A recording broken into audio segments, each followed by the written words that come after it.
আসসালামু আলাইকুম প্রিয় এসএসসি 26 এন্ড 27 ব্যাচের ছোট্ট ভাইয়া এবং আপুরা, তোমাদের সবাইকে আজকের একটি টেস্ট পেপার সলভিং ক্লাসে স্বাগতম। আজকে আমি তোমাদেরকে রাজগুত্তরা মডেল কলেজের যে স্কুলের যে টেস্টে আসা প্রশ্নটা আছে সেটা তোমাদেরকে একদম A to Z কমপ্লিট করে দিব। একদম 1 নং থেকে শুরু করে, হ্যাঁ, প্রথমে 1 নং এ কি আছে, উইথ ক্লোজ আছে না ভাইয়া, একদম উইথ ক্লোজ থেকে শুরু করে একদম শেষে যে 9 নং পর্যন্ত তোমার কি আছে, পাংচুয়েশন আছে, ইচ এন্ড এভরিথিং যা যা আছে 9টা একদম ধরে ধরে তোমাকে প্র্যাকটিস করাই দেবো। শুধু যে পড়াই দিব এরকম না, তোমার ব্রেইনে আমি সেট করাই দিব ইনশাআল্লাহ, পুরাই অর্ডার করে দিব। আমি এমন ভাবে পড়াবো তুমি অন্য যে কেউকে এই টেস্টে আসা প্রশ্নটা সলভ করে দিতে পারবো, বুঝাই দিতে পারবো। ওকে, সো আমি প্রথমে জানতে চাই আমার যে ছোট ভাইয়াটা, আমার যে ছোট আপুটা, সে বাংলাদেশের কোন স্কুল থেকে পরীক্ষা দিবে, সে বোর্ড পরীক্ষা দিবে। জাস্ট একটু কমেন্টে লেখো, দুইটা জিনিস লেখো। একটা হচ্ছে তোমার নামটা, আমি জানতে চাই আমার ভাইয়াটার নাম কি, আমার আপুটার নাম কি, এবং আমি জানতে চাই আমার যে ছোট ভাইয়াটা আপুটা তারা বাংলাদেশের কোন স্কুল থেকে সে প্রশ্ন পরীক্ষা দিবে। হ্যাঁ, ফাইনাল পরীক্ষা দিবে, সে তুমি এসএসসি 26 হোক কিংবা 27 হোক, যে স্কুল থেকে বোর্ড পরীক্ষা দিবা, জাস্ট ওই স্কুলের নামটা লেখো, তোমার নাম পাশাপাশি তোমার স্কুলের নাম, ব্যাস এতটুকু লিখলেই হবে। আর এটা তো হচ্ছে আজকে রাজগুত্তরা মডেল কলেজের প্রশ্ন সলভ করে দিতেছি।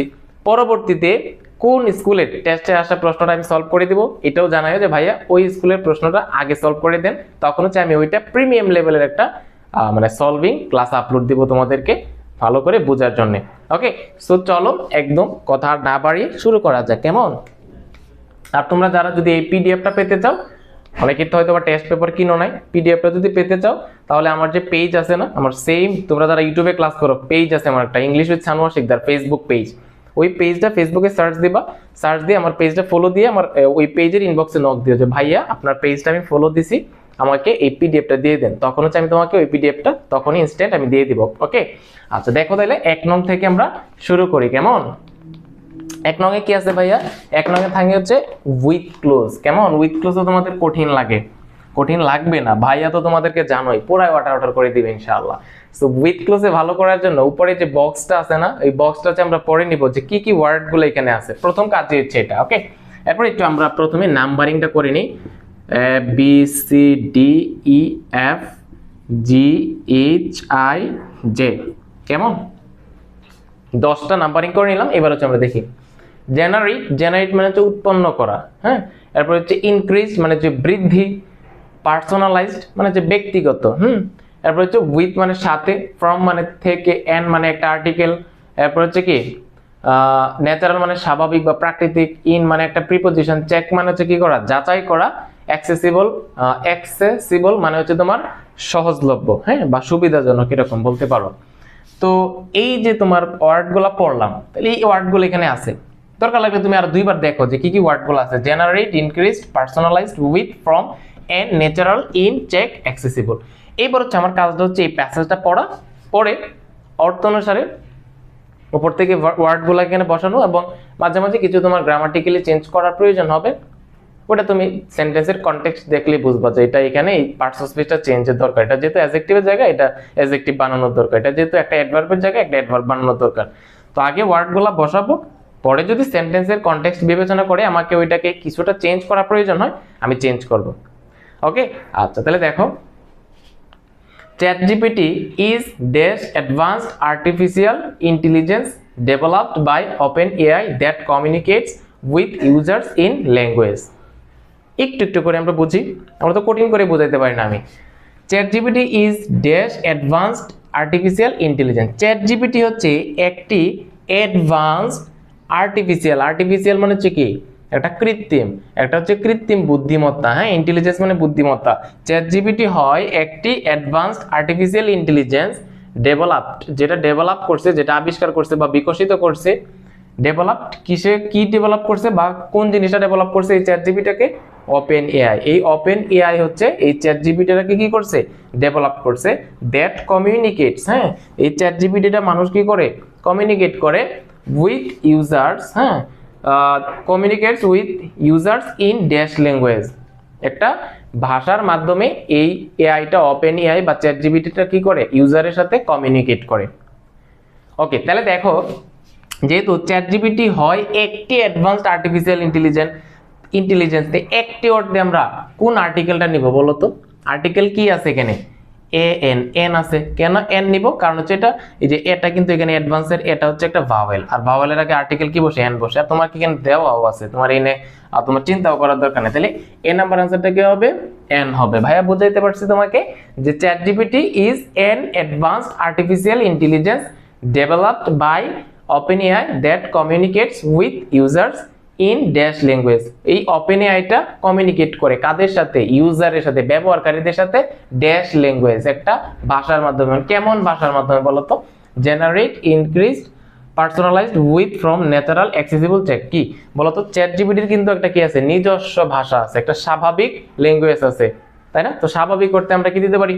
ন্যাচারাল দিতে পারি। তাহলে কেমন ল্যাঙ্গুয়েজ? Natural language. ওই OpenAI দেখবা তুমি কথা বললে, দেখবা তার ল্যাঙ্গুয়েজে সে কথা বলা শুরু করে। তুমি যদি তুই করে বলো চ্যাট জিপিটির, এই তুই তো পারস না, তুই তো ঠিক মতো আনসার দিতে পারস না, সে তোমাকে বলবে, দেখবো তুই করে বলবে, তুই দে কি প্রশ্ন দিবে আমার, দিয়ে দেখ আমি আনসার দিই। তুমি যদি তুমি করে বলো, সেও তোমাকে তুমি করে বলবে। অর্থাৎ, আর তুমি যদি বাংলায় বলো, সে বাংলায় আনসার দিবে, সে ইংলিশে, তুমি ইংলিশে বললে সে ইংলিশে আনসার দিবে। অর্থাৎ তার একটা ন্যাচারাল ল্যাঙ্গুয়েজ আছে, সেই ল্যাঙ্গুয়েজের মাধ্যমে সে ইউজারদের সাথে কি করে? কমিউনিকেট করে। তাহলে ভাইয়া এখানে বি নাম্বার কি দিতে পারি? ন্যাচারাল দিতে পারি। দেখো ন্যাচারালটা কিন্তু চেঞ্জ করার দরকার নাই, কারণ ল্যাঙ্গুয়েজ মানে হচ্ছে একটা নাউন, আর নাউনের আগে কি বসে? অ্যাডজেক্টিভ বসে। তো এখানে তো ন্যাচারাল আমরা অ্যাডজেক্টিভ ফর্মে বসাইলাম, ন্যাচারাল সে নিজেও একটা অ্যাডজেক্টিভ, এই জন্য এটাকে চেঞ্জ করার প্রয়োজন নাই। বুঝাইতে পারছি? আচ্ছা, এরপরে খেয়াল করো তো, it is design to answer questions. এই চ্যাট জিপিটিকে ডিজাইন করা হয়েছে টু আনসার কোয়েশ্চেন্স, প্রশ্নগুলোর উত্তর দেওয়ার জন্য, হেল্প উইথ স্কুল ওয়ার্ক, অর্থাৎ স্কুলের কাজগুলোকে তোমার কি করার জন্য? সাহায্য করার জন্য। এরপরে সি আইডিয়াস, তোমার যে ধারণাগুলো আছে, ধারণাগুলো কি করতে? উৎপন্ন করতে। এরপরে এন্ড সলভ প্রবলেম, এবং সমস্যাগুলো সমাধান করতে। তাহলে কি হবে? It is design to answer questions, help with school work and dash ideas. আইডিয়াসগুলো কি করে বলো তো? আইডিয়াসগুলো জেনারেট করে। তাহলে আমি এখানে সি নাম্বার কি দিতে পারি? আমি জেনারেট দিতে পারি। জেনারেট শব্দটা তো কি করা? জেনারেট মানে উৎপন্ন করা, আবিষ্কার করা, এমন বোঝায়। তাহলে generate ideas and solve problem, সমস্যাগুলো সমাধান করার জন্য এটা এমন ভাবে ডিজাইন করা হয়েছে। কোনটাকে? এই যে চ্যাট জিপিটি। হ্যাঁ, তো এরপর দেখো, স্টুডেন্টস ইউজ চ্যাট জিপিটি, শিক্ষার্থীরা যারা, তারা হচ্ছে চ্যাট জিপিটি ইউজ করে to make studying easier because it provides quick explanation. আগে অর্থটা ভেঙে ভেঙে বুঝো। Chat GPT, sorry, students use chat GPT মানে শিক্ষার্থীরা, তারা হচ্ছে চ্যাট জিপিটি ব্যবহার করে টু মেক স্টাডিং ইজিয়ার, এই পড়াশোনা বিষয়টাকে ইজিয়ার করার জন্য, সহজ করার জন্য তারা চ্যাট জিপিটি ব্যবহার করে। কারণ ইট প্রোভাইডস, এই চ্যাট জিপিটিটা প্রদান করে কুইক এক্সপ্লানেশন, একটা দ্রুত ব্যাখ্যা দিয়ে দেয়। তুমি এখন একটা সলভ প্রবলেম দাও, দেখবা হচ্ছে সেকেন্ডের মধ্যে সে একটা এক্সপ্লানেশন দিয়ে দেয়। এন্ড ড্যাশ সাপোর্ট, সেটা কি দেয়? একটা সাপোর্ট দেয়। তাহলে বলো কি দিতে পারি আমরা এখানে? Dash support on various topics. তাহলে আমরা বলো এখানে কি দিতে পারি? কুইক এক্সপ্লানেশন, বলো কি দিতে পারি? Personalize from ইনঅ্যাক্সেসিবল। আমরা এখানে কি দিতে পারি বলো তো? একটু বোঝার চেষ্টা করো। এই যে চ্যাট জিপিটি, এটা কি করে? একটা দ্রুত ব্যাখ্যা দেয় এবং dash support on various topics, বিভিন্ন টপিকে তুমি যদি তাকে প্রশ্ন করো, সে দেখবা তোমার আলাদা আলাদা কি দেয়? ব্যাখ্যা দেয়। তুমি যদি একটা প্রশ্ন করে দেখবো, তোমাকে একটা প্রশ্ন দিবে, একটা ব্যক্তিগত প্রশ্নের উত্তর দিবে সে, আমি দিলে একভাবে দিবে, আরেকজনে দিলে কি দিবে? একভাবে দিবে। তো সে কি করে? একদম পার্সন টু পার্সন আলাদা কি দেয়? উত্তর দেয়। তাহলে কি কেমন সাপোর্ট দিতে পারি? আমি পার্সোনালাইজড সাপোর্ট আমি দিতে পারি, এন্ড পার্সোনালাইজড সাপোর্ট দিতে পারি, personalised, okay, LI personalised, okay, যে and personalised support on various topics, বিভিন্ন টপিকসের উপরে পার্সোনালাইজড সাপোর্ট এই OpenAI চ্যাট জিপিটিটা দিয়ে থাকে। এরপর দেখি আমরা আরেকটা অংশ বাকি আছে এই উইথ ক্লোজের, আমরা এটা পড়ি কেমন। One key feature is ability to understand the context of the questions. Chat জিপিটির একটা গুরুত্বপূর্ণ অ্যাবিলিটি আছে, একটা দক্ষতা আছে, সক্ষমতা আছে, সে কি করতে পারে? টু আন্ডারস্ট্যান্ড, আন্ডারস্ট্যান্ড বুঝতে পারার জন্য, the context of the questions, যে কোনো প্রশ্ন সে নিজে বোঝার একটা অ্যাবিলিটি আছে, এবং এটা হচ্ছে একটা গুরুত্বপূর্ণ ফিচার, বৈশিষ্ট্য। So its responses feel like real conversation, অর্থাৎ তার যেহেতু বোঝার মতো একটা দক্ষতা আছে, সো তুমি যখনই যে প্রশ্নটা করবা সে সেটা বুঝে একটা আনসার দেয়, অর্থাৎ তোমার কাছে মনে হবে এটা মানে মানে কৃত্রিম মনে হবে না, তোমার কাছে একটা রিয়েল কনভারসেশন মনে হবে, বাস্তব একটা তোমার কথোপকথন মনে হবে, যে রেসপন্স এটা এমন ভাবে রেসপন্স করে ফিল লাইক যেটা মনে হয় রিয়েল কনভারসেশন। তুমি একজন তুমি জীবন্ত মানুষের সাথে মনে হইতেছে তুমি কি করো, কথোপকথন করতেছো। আমি মাঝে মাঝে অবাক হয়ে যায় যে বুদ্ধি ChatGPT saves time. ChatGPT কি করে, সময়কে রক্ষা করে by offering instant feedback and suggestion. ChatGPT কি করে, সে সময়কে রক্ষা করে কিসের মাধ্যমে, ইনস্ট্যান্ট ফিডব্যাক, এটা তাৎক্ষণিক একটা প্রতিক্রিয়া দেয়, এন্ড সাজেশন দেয় ড্যাশ এসে, তারপর হচ্ছে তোমার কি অ্যাসাইনমেন্ট এন্ড প্রজেক্টস। তো এখানে আমরা কোনটা নিতে পারি বলো তো, এখানে আমরা কোনটা নিতে পারি, সাজেশন দেয়। হ্যাঁ, তো সাজেশনের সাথে আমরা এখানে এটা তো হয়ে গেছে, পার্সোনালাইজড হয়ে গেছে, জেনারেট হয়ে গেছে, তারপরে বলো ন্যাচারাল আমরা দিয়ে দিলাম, এন্ড দিয়ে দিছি। এখানে আমরা উইথটা নিতে পারি, কোনটা নিতে পারি, উইথটা নিতে পারি, যে কোথায় দাঁড়াও আমরা একটু বের করি, যে ফিডব্যাক সাজেশন উইথ এসে অ্যাসাইনমেন্ট, সেটা হচ্ছে সরবরাহ করে বা হচ্ছে সাজেশন দেয় কিসের উপরে, এস এর উপরে, অ্যাসাইনমেন্ট এন্ড প্রজেক্টের উপরে। তাহলে এখানে আমরা ই নাম্বারটা কি দিতে পারি ভাইয়া বলো, উইথ দিতে পারি। কেমন, এরপরে খেয়াল করো যে স্টুডেন্টস বেনিফিট, শিক্ষার্থীরা উপকার হয় বা উপকৃত হয় dash clear explanation, new study strategies and dash confidence dash their answers. অর্থাৎ শিক্ষার্থীরা যারা আছে, স্টুডেন্টস বেনিফিট, শিক্ষার্থীরা উপকৃত হয় কোথা থেকে, এটা ক্লিয়ার এক্সপ্লানেশন, একটা পরিষ্কার ব্যাখ্যা থেকে সে কি পায়, উপকৃত হয়। নিউ স্টাডি স্ট্র্যাটেজিস, নতুন ধরনের শিক্ষার বা পড়াশোনার যে কৌশল সেখান থেকে সে কি হয়, উপকৃত হয়। পাশাপাশি এন্ড ড্যাশ কনফিডেন্স, এবং তার যে আত্মবিশ্বাস সেটাকে কি করে, বৃদ্ধি করে ড্যাশ দেয়ার আনসার্স। হ্যাঁ, ড্যাশ দেয়ার আনসার, তাদের আনসার দেওয়ার মাধ্যমে। আমরা মিলাই দাঁড়াও একটা স্টুডেন্টস বেনিফিট, শিক্ষার্থীরা কি হয়, উপকৃত হয়। মনে রাখবা বেনিফিটের সাথে একটা অ্যাপ্রোপ্রিয়েট প্রিপোজিশন বসে, সেটা হচ্ছে বেনিফিট ফ্রম। বেনিফিটের সাথে একটা প্রিপোজিশন বসে, সেটা হচ্ছে কি বসে ভাইয়া বলো, ফ্রম বসে। তাহলে আমি এফ নাম্বারটা কি দিতে পারবো, ফ্রম দিতে পারবো। বুঝছো ভাইয়া, তাহলে আমি কি দিব, যে স্টুডেন্টস শিক্ষার্থীরা বেনিফিট, তারা উপকৃত হয় ফ্রম থেকে, কিসের থেকে, ক্লিয়ার এক্সপ্লানেশন, একটা পরিষ্কার ব্যাখ্যা পায়, new study strategies and dash in confidence, এবং তার যে একটা কনফিডেন্স আছে, আত্মবিশ্বাস আছে, সেই আত্মবিশ্বাসটাকে কি করে, ইনক্রিজড করে দেয়, মানে বৃদ্ধি করে দেয়। তাহলে তুমি জি নাম্বারটা কি দিবা বলো, ইনক্রিজড তুমি দিবা, ইনক্রিজড কনফিডেন্স, তার যে আত্মবিশ্বাস, সেই আত্মবিশ্বাসটাকে বৃদ্ধি করে দেয়, বুস্ট আপ করে দেয়। এরপরে ইজ দেয়ার আনসার, তাহলে দেখি এইচ নাম্বারটা কি হতে পারে, দেয়ার আনসার। বাকি আছে কি কি, বাকি আছে তোমার এদিকে চেক আছে, অ্যাক্সেসিবল আছে, আর হচ্ছে ইন আছে, এই তিনটা বাকি আছে। তাহলে আমরা দেখি এখানে কি দিতে পারি, এখানে আমরা কোনটা দিতে পারি বলো তো,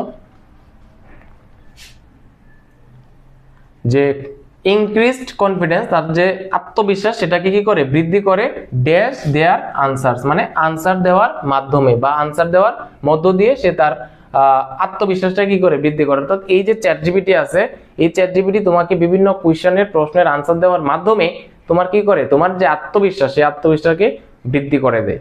ওকে, তাহলে কি হবে, দেয়ার আনসার্স মানে তাদের উত্তর দেওয়ার মাধ্যমে। মাধ্যমে মানে কি, সব দেশে সে কি আছে, এ আছে না, মাধ্যমে, উত্তর দেওয়ার মাধ্যমে। মনে রাখবা বাংলা শব্দ শেষে তোমার যদি কখনো কি থাকে, এ অন্তস্থ অ তে এগুলা থাকে, তখন এটার জন্য প্রিপোজিশন ইন ব্যবহার করি। বলো প্রিপোজিশন কোনটা ব্যবহার করি, ইন ব্যবহার করি। তাহলে এখানে যেহেতু তোমার কি বলতেছে যে ইনক্রিজড কনফিডেন্স, আত্মবিশ্বাস বৃদ্ধি করে ড্যাশ দেয়ার আনসার্স, তাদের উত্তর দেওয়ার মাধ্যমে তাদের আত্মবিশ্বাসটাকে বৃদ্ধি করে। মাধ্যমে শেষে এ আছে, এই জন্য কি দিব আমরা, ইন দিব। তাহলে দেখো এখানে কিন্তু ইন আছে, তিনটার মাঝে একটা কি আছে, ইন আছে। তাহলে আমি এখানে কি দিব, ইন দিব। বাকি আছে বলতো কোনটা, বাকি আছে আরো দুইটা, একটা হচ্ছে চেক আর একটা হচ্ছে অ্যাক্সেসিবল। চেক মানে হচ্ছে কি করা, যাচাই করা, আর অ্যাক্সেসিবল মানে কি সহজলভ্য বা সুবিধাজনক, এরকম বোঝায়। আমরা দেখো বাকি আছে কোনটা, এই দেখো হাউএভার, যা হোক, ইট ইজ ইম্পর্টেন্ট, এটা হচ্ছে গুরুত্বপূর্ণ, that users dash information and use ChatGPT as a guide, not as a replacement for their own learning। একটু বুঝো কি বলতেছে, যে ইট ইজ ইম্পর্টেন্ট, এটা হচ্ছে গুরুত্বপূর্ণ, দ্যাট ইউজার্স ব্যবহারকারীরা ড্যাশ ইনফরমেশন মানে ব্যবহারকারীরা তথ্যগুলা কি করবে, যাচাই করবে, অ্যান্ড ইউজ চ্যাট জিপিটি, এবং চ্যাট জিপিটিটাকে ব্যবহার করবে অ্যাজ এ গাইড, একটা গাইড হিসেবে, পথ নির্দেশক হিসেবে, দিক নির্দেশক হিসেবে ব্যবহার করবে, নট এজ এ রিপ্লেসমেন্ট, একটা বিকল্প হিসেবে ব্যবহার করবে না। তুমি যদি মনে করো আমি পড়াশোনা করতাম না, পড়াশোনা যা আছে সব করবো চ্যাট জিপিটি, তাহলে তোমার পড়াশোনা চাঙ্গে উঠে যাবে, বুঝছো? বাট তোমাকে চ্যাট জিপিটিরে কি করতে হবে, কাজে লাগাইতে হবে, তাকে সহায়ক হিসেবে নিতে হবে, তাকে একটা গাইড হিসেবে নিতে হবে, তাকে তত্ত্বগুলা তুমি যা জানো তার মাধ্যমে তুমি কি করে নিবা, যাচাই করে নিবা। একদমই তার উপরে কি করা যাবে না, ডিপেন্ডেন্ট হওয়া যাবে না, যে কথাটা এখানে ফোকাস করছে। তাহলে it is important that users dash information, শিক্ষার্থীরা বা ব্যবহারকারীরা কি করবে, তথ্যগুলোকে যাচাই করবে। উপরে কিন্তু একটা বাকি ছিল বা যাচাই করা ছিল, তাহলে চেক দিতে পারি, CHECK, চেক। হ্যাঁ, সে কি করবে, যাচাই করবে। এরপর দেখো ওভারঅল, সর্বোপরি chat GPT is making education smarter. সর্বোপরি এই চ্যাট জিপিটিটা আমাদের শিক্ষা ব্যবস্থাটাকে, শিক্ষাকে কি করতেছে, স্মার্টার করতেছে, এন্ড মোর ড্যাশ, এবং মোর অধিক কি করতেছে, সুবিধাজনক করতেছে, সহজলভ্য করে দিচ্ছে, supporting both students and teachers. এবং এই চ্যাট জিপিটি এটা শিক্ষার্থীদেরকেও সাহায্য করতেছে এবং শিক্ষককেও কি করতেছে, সাহায্য করতেছে ইন দেয়ার ডেইলি টাস্ক, তাদের নিত্য দিনের যে বিভিন্ন কাজ আছে সে কাজে এটা শিক্ষার্থীদের সাহায্য করতেছে, পাশাপাশি শিক্ষককেও সাহায্য করতেছে। তাহলে বলো শেষের তো একটাই বাকি আছে, কোনটা বাকি আছে? একটাই, সেটা হচ্ছে অ্যাক্সেসিবল। তাহলে এখানে কি দিতে পারি বলো তো, এখানে আমি কি দিতে পারি, যে ChatGPT is making education, chat GPT এই শিক্ষাকে সে কি করতেছে, স্মার্টার করতেছে, এন্ড মোর অ্যাক্সেসিবল, মানে মোর অধিক মানে সুবিধাজনক বা সহজলভ্য, অ্যাক্সেসিবল। ওকে, তো এই তো আমাদের কয়টা হয়ে গেল, 10টা আমরা করতে পারলাম। এটা একটু কঠিন ছিল, চ্যাট জিপিটি ইম্পর্টেন্ট আছে, বর্তমান তো যেহেতু এআই এর যুগ, এটা যে কোনো বোর্ডে চলে আসতে পারে, সো এটা একটু ভালো করে দেখো। আর তোমরা কারা কারা রাজউত্তরা মডেল কলেজ থেকে হচ্ছে এই প্রশ্নে হচ্ছে আনসার দিয়ে আসছো, তারা কেমন পরীক্ষাটা দিয়ে আসছিল, এটা কিন্তু সবটা দেখো, এটা কিন্তু অনেক মোটামুটি কঠিন একটা টেস্ট প্রশ্ন, আমি একদম ইজিয়েস্ট ওয়েতে তোমার সামনে উপস্থাপন করবো। সো তুমি পরীক্ষায় কেমন দিয়েছিলা একটু কমেন্টে জানাই। তো তুমি যদি রাজউত্তরা মডেল কলেজের হয়ে থাকো, একটু ভাইয়া বললো যে ভাই প্রশ্নটা মোটামুটি আমরা আনসার করে আসতে পারছি বা ভালো করছি, বা ভাই আমার কাছে কঠিন লাগছে, এটা বললো আমাদেরকে। হ্যাঁ, ওকে, ঠিক আছে তাহলে ভাইয়া, তাহলে আমাদের উইথ ক্লোজ কমপ্লিট। এইবার হচ্ছে আমরা যে ম্যাচিং সেন্টেন্স বা সাবস্টিটিউশন টেবল যেটা আছে এটাকে আমরা সলভ করব, কেমন? আচ্ছা, তো সাবস্টিটিউশন টেবল কিন্তু ভাইয়া প্রথমত এই যে আগের মতো উইথ ক্লোজের মতো সবটা আমার পড়তে হবে, সবটা পড়বো, পরে নলেজ গেইন করে যে টপিকটার উপর এখানে আসছে সেটার উপর ধারণা নিয়ে এরপরে যে আমরা সেন্টেন্সগুলো মেক করব। আর সাবস্টিটিউশন টেবল তো তোমরা জানোই, এখানে কিন্তু 3টা পার্ট থাকে, 3টা টেবিল থাকে, টেবিল না মেইনলি 3টা কলাম থাকে। এটা 3টা কলাম আছে, এই যে কলামটা এটা হচ্ছে ভার্বের কলাম, সরি এটা হচ্ছে তোমার কিসের কলাম, এটা হচ্ছে সাবজেক্টের কলাম, এটা হচ্ছে তোমার কিসের কলাম, ভার্বের কলাম, এবং এটা হচ্ছে তোমার কি এক্সটেনশন বা অতিরিক্ত অংশের কলাম। এখানে 5টা সেন্টেন্স এলোমেলো ভাবে দেয়া আছে, আমাকে যেটা করতে হবে অর্থের সাথে সামঞ্জস্য রেখে সেন্টেন্সগুলো কি করব, আমি মেক করব, 5টা অর্থবোধক বাক্য তৈরি করব, যেটাই আমাকে এখানে করতে বলছে। সো এটার জন্য আমি প্রথমেই যেটা করব, সবটা সম্পর্কে একটু ধারণা নিব, এরপরে যে সেন্টেন্সগুলো মেক করব। আমি দেখি কি নিয়ে আসছে, এটা বাংলাদেশ বানলাম, এরপরে ইটস ডিপলি রুটেড হেরিটেজ, এটা হচ্ছে গভীর একটা কি আছে, ঐতিহ্য আছে, এবং the 3 primary religions of Bangladesh, বাংলাদেশের প্রধান 3টা ধর্ম রয়েছে, দ্য পিপল অফ বাংলাদেশ, বাংলাদেশের মানুষেরা, এরপরে হচ্ছে বাংলা লিটারেচার, বাংলা সাহিত্য, ডেভেলপ মানে হচ্ছে তোমার কি করা, বিকশিত করা, ইজ মানে হয়, হ্যাভ মানে হচ্ছে আছে, হ্যাজ মানে হচ্ছে কি আছে বোঝায়। ওকে, আচ্ছা এবার এই পাশের গুলো আমরা দেখি এখানে কি কি আছে। Considerably during the medieval period, medieval মানে হচ্ছে তোমার মধ্যযুগীয়, হ্যাঁ মধ্যযুগ আছে না, মধ্যযুগ বোঝাইতে আমরা মিডিয়েবল ব্যবহার করি, তাহলে কনসিডারেবলি মানে হচ্ছে তুলনামূলকভাবে বা হচ্ছে লক্ষণীয়ভাবে, during the medieval period, a rich fictional legacy, একটা হচ্ছে সমৃদ্ধ ফিকশনাল লিগেসি, এরপরে হ্যাড এ গ্রেট ইনফ্লুয়েন্স, একটা বিরাট প্রভাব আছে, on its culture and history, এটার ইতিহাস এবং সংস্কৃতির উপর বিরাট একটা প্রভাব রয়েছে। এরপরে থরোলি, থরোলি মানে হচ্ছে পূর্ণাঙ্গভাবে বা সম্পূর্ণরূপে, বলো থরোলি অর্থ হচ্ছে পূর্ণাঙ্গভাবে বা সম্পূর্ণরূপে, রিফ্লেক্টেড প্রতিফলিত হয়, ইন ইটস আর্কিটেকচার, তারপর লিটারেচার অ্যান্ড মিউজিক। এরপরে বাকি আছে এ রিচ, একটা সমৃদ্ধ, ডাইভার্স মানে হচ্ছে বৈচিত্র্যময়, কালচার একটা সমৃদ্ধ এবং হচ্ছে বৈচিত্র্যময় কালচার সংস্কৃতি। তো সবটা পড়ার পরে আমি বুঝতে পারলাম এটা আসছে বাংলাদেশের সংস্কৃতি নিয়ে।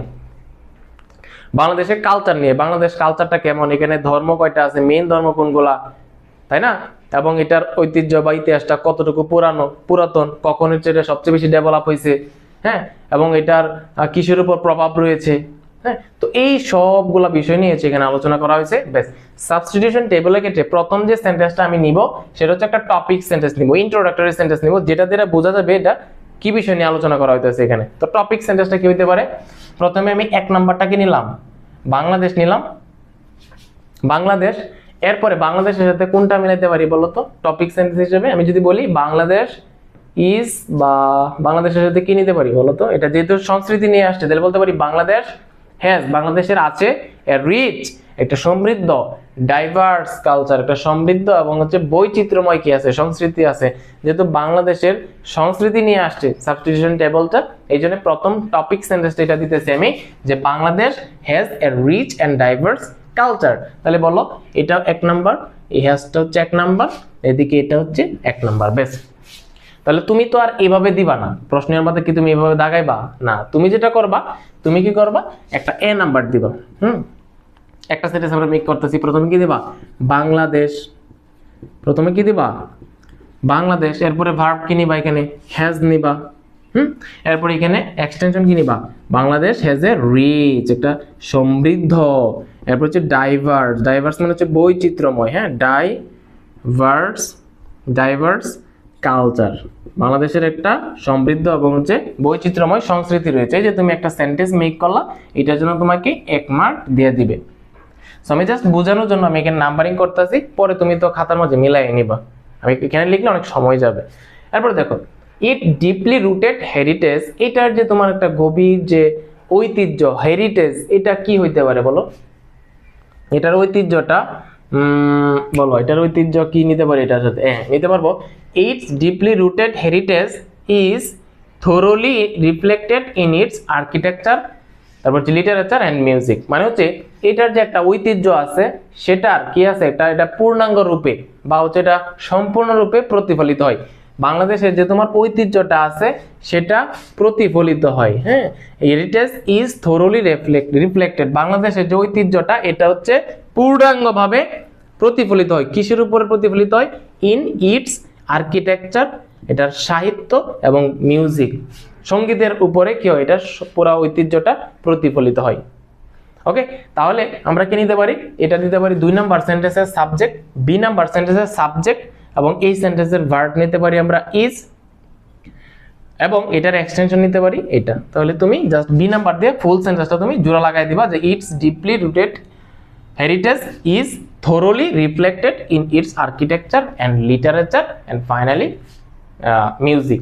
ওকে, এরপরে খেয়াল করো, এরপর the 3 primary religions of Bangladesh, বাংলাদেশের যে তোমার প্রধানত বা প্রধান মেইন যে 3টা ধর্ম আছে, এই ধর্মগুলা the 3 primary religions of Bangladesh develop is have has, এদিকে বাকি আছে এক্সটেনশন কয়টা, আরো 3টা বাকি আছে, একটা হচ্ছে কনসিডারেবলি, এটা, এরপর হচ্ছে কি এই উপরে 3টা বাকি আছে। তাহলে আমরা নিতে পারি the 3 primary religions of Bangladesh, বাংলাদেশের যে প্রধান 3টা ধর্ম, এটার সাথে নিতে পারি, হ্যাঁ এটা নিতে পারি, যে the 3 primary religions of Bangladesh have had a great influence on its culture and history. বলতেছে বাংলাদেশের যে প্রধান 3টা ধর্ম আছে, ওই ধর্মগুলোর হচ্ছে একটা বিরাট কি আছে, প্রভাব আছে, কিসের উপরে, সংস্কৃতি এবং কিসের উপরে, ইতিহাসের উপরে। বাংলাদেশের যে 3টা প্রধান ধর্ম আছে সেই ধর্মগুলার একটা বিরাট প্রভাব আছে কিসের উপরে, আমাদের যে সংস্কৃতি এবং ইতিহাসের উপরে। তাহলে আমি এটা দিতে পারি সি নাম্বার সেন্টেন্সের, এটাকে সি নাম্বার সেন্টেন্সের সাবজেক্ট, এটা হচ্ছে হ্যাভটা হচ্ছে সি নাম্বার সেন্টেন্সের কি ভার্ব। আমি এখানে 3 দিতেছি, তুমি চাইলে সি দিও, দাগাইতে পারো, এটা সি সি সি, এটা হচ্ছে 3 নাম্বার সেন্টেন্সের এক্সটেনশন। তাহলে the 3 primary religions of Bangladesh have had a great influence on its culture and history। ভাই তুমি কি বলবো আমাকে, যে ভাইয়া আপনারা কি পাগল হয়ে গেছেন, আপনি কি সেন্টেন্সটা মিলাইলেন, হ্যাভ আর হ্যাড এটা জীবনে একসাথে হইতে পারে, যে the 3 primary religions of Bangladesh have had a great influence, এটা আবার কেমনে সম্ভব? এটা হচ্ছে ভাইয়া প্রেজেন্ট পারফেক্ট টেন্স, বলো ভাইয়া এটা হচ্ছে প্রেজেন্ট পারফেক্ট টেন্স, এবং প্রেজেন্ট পারফেক্ট টেন্সে তুমি জানো হ্যাভ হ্যাজ হচ্ছে অক্সিলারি ভার্ব, এখানে হ্যাভটা হচ্ছে কি ভার্ব, অক্সিলারি ভার্ব, আর এখানে হ্যাড আছে না, এটা হচ্ছে মেইন ভার্ব এবং বি3 ফর্মে আছে। এখানে হ্যাভ আছে অর্থে, বা এখানে হ্যাভটা হচ্ছে মেইনলি হ্যাভটা থাকা অর্থে বোঝাচ্ছে। আর আমরা জানি থাকা অর্থে হ্যাভটা মেইন ভার্বের ক্ষেত্রে হ্যাভটা মেইন ভার্ব মানে বি ওয়ান ফর্ম, এটার বি টু ফর্ম হচ্ছে কি হ্যাড, আর পাস্ট পার্টিসিপল ফর্ম কি হ্যাডি, তাই না? তাহলে আমরা জানি হ্যাভ এর বি টু ফর্ম হচ্ছে হ্যাড আর পাস্ট পার্টিসিপল ফর্ম কি হ্যাডি। তার মানে তুমি মনে রাখো এখানে হ্যাডটা আছে, এই হ্যাডটা হচ্ছে পাস্ট পার্টিসিপল ফর্মে আছে, বি থ্রি ফর্মে আছে, থাকা অর্থে হ্যাভটা এখানে পাস্ট পার্টিসিপল ফর্ম হ্যাডে আছে। ওকে, তাহলে এই হ্যাভটা হচ্ছে প্রেজেন্ট পারফেক্ট টেন্সের অক্সিলিয়ারি ভার্ব, আর এটা হচ্ছে হ্যাভ মেইন ভার্ব হিসেবে ব্যবহৃত হয়েছে এবং এটার পাস্ট পার্টিসিপল ফর্ম হ্যাড ফর্মে আছে, বি থ্রি ফর্মে আছে। ওকে, এই জিনিসটা তোমার ক্লিয়ার হয়েছে? আচ্ছা, এরপর তোমার দুইটা বাকি আছে, দ্য পিপল অফ বাংলাদেশে, বাংলাদেশের মানুষেরা, বাংলা লিটারেচার, বাংলা সাহিত্য। দেখো বাংলাদেশের মানুষেরা, বাংলাদেশের মানুষেরা কি? বাংলাদেশের মানুষেরা, বাংলাদেশের মানুষেরা, বাংলাদেশের মানুষেরা। হ্যাঁ, তাইলে কি করতে পারো? বাংলাদেশের মানুষের এই যে দেখো এটা নিতে পারি আমরা, the people of Bangladesh have a rich fictional legacy. বাংলাদেশের মানুষের একটা কি আছে? একটা কাল্পনিক, হ্যাঁ ফিকশনাল মানে হচ্ছে তোমার কি কাল্পনিক বা লুক্য এরকম আর কি। তাহলে কাল্পনিক একটা কি আছে? লিগেসি রয়েছে। তাহলে তুমি দিতে পারো দ্য পিপল অফ বাংলাদেশ, এটা হচ্ছে তোমার ডি নাম্বার সেন্টেন্স বা 4 নাম্বার সেন্টেন্সের সাবজেক্ট। আর এখান থেকে আমরা যেহেতু এখানে একটা ভার্ব কম আছে, আমি যদি ভার্বের কলামের মাঝে একটা ভার্ব কম থাকে তখন আমি এই 4টা ভার্বের যে কোনো একটা ভার্ব আমি দুইবার ব্যবহার করতে পারবো। যদি এখানে 2টা ভার্ব কম থাকতো তাহলে 3টা ভার্ব থাকলে 3টা থেকে যে কোনো 2টা দুইবার ব্যবহার করতে পারতাম। ওকে, তাহলে আমি এখানে হ্যাভটা একবার অলরেডি 3 নাম্বার সেন্টেন্সের ভার্বের ক্ষেত্রে ব্যবহার করছি, আবার 4 নাম্বার সেন্টেন্সের ভার্বের ক্ষেত্রে আমি এটা ইউজ করতেছি যেহেতু একটা ভার্ব এখানে কম আছে। তাহলে the people of Bangladesh have আছে কি আছে? Rich fictional legacy. তাহলে ভাইয়া এটা হচ্ছে 4 নাম্বার, এই হ্যাভটা 4 নাম্বার সেন্টেন্সের ভার্ব, এটা হচ্ছে 4 নাম্বার সেন্টেন্সের এক্সটেনশন। বুঝতে পারছো কিনা? এবার বাকি একটাই আছে, এটা তুমি ইজিলি ম্যানেজ করতে পারবা, সেটা কি বাংলা লিটারেচার, বাংলাদেশের সাহিত্য ডেভেলপ, এটা বিকশিত হয়েছে কোন সময়টাতে বিকশিত হয়েছিল? Considerably during the medieval period. Bangladesh তোমার বাংলা যে সাহিত্যটা আছে বা বাংলা লিটারেচারটা যেটা আছে সেটা হচ্ছে মধ্যযুগীয় যেটা আছে, মধ্যযুগ যে সময়টা, মধ্যযুগের যে সময়কালটা ছিল ওই সময়কালটা আমাদের লক্ষণীয়ভাবে কি হয়েছিল? বিকশিত হয়েছিল। ওকে, তাহলে এটা হচ্ছে ই নাম্বার সেন্টেন্স বা 5 নাম্বার সেন্টেন্সের সাবজেক্ট, এটা হচ্ছে 5 নাম্বার সেন্টেন্সের ভার্ব, এটা হচ্ছে 5 নাম্বার সেন্টেন্সের এক্সটেনশন। তুমি সবটা একসাথে জোড়া লাগাই দিবা, বেশ তখন সেটা একটা পূর্ণাঙ্গ সেন্টেন্স পরিণত হবে। ওকে, আমি কি সত্যি করে বলো, আমি কি তোমাকে অর্ডার করতে পারছি গেলা কিনা একটু কমেন্টে জানাও যে ভাইয়া যে পুরাই অর্ডার হয়ে গেছে। আমি রোজা রেখে ক্লাস নিতে আসছি, এখন হচ্ছে প্রায় কয়টা বাজে? 3টা বাজে। অনেক সময় কথা মাঝে বাইরে যাইতেছে, তুমি বুঝোই তো। সকালে হচ্ছে সারাদিন ভার্সিটিতে ক্লাস করছি একদম দুপুর পর্যন্ত, এবার গোসল করে এরপরে হচ্ছে এখন আসলাম তোমার হচ্ছে তোমার নিজে ক্লাস নেওয়ার জন্য। টানা জানি না কতটুকু সময় লাগতে, মেবি হচ্ছে 2 ঘন্টার মতো লাগতে পারে, হচ্ছে আমি প্রপার এক্সপ্লেনেশন দিতেছি তো। সো এটা ক্ষমা সুন্দর দৃষ্টিতে দেখবা। এমনি নর্মালি ক্লাসের মধ্যে যেরকম চিৎকার মানে ধরো অনেক লাউডলি কথা বলি, আমি যদি অনেক লাউডলি কথা বলি তাহলে হয়তো আমি ক্লাসটা শেষ পর্যন্ত কন্টিনিউ করতে পারবো না, রোজা রেখে ক্লাস নিতেছি।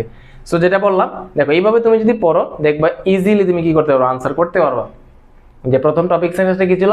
যে বাংলাদেশ হ্যাজ কি আছে? রিচ ডাইভার্স কালচার, বাংলাদেশের একটা সমৃদ্ধ এবং হচ্ছে একটা বৈচিত্র্যময় সংস্কৃতি রয়েছে। এরপরে ইটস ডিপলি রুটেড হেরিটেজ, এটার যে একটা ঐতিহ্য আছে সেই ঐতিহ্যটা ইজ থরোলি রিফ্লেক্টেড, যেটা কি হয়? প্রতিফলিত হয় কিসের উপরে? ইটস আর্কিটেকচার, লিটারেচার অ্যান্ড মিউজিকের উপরে।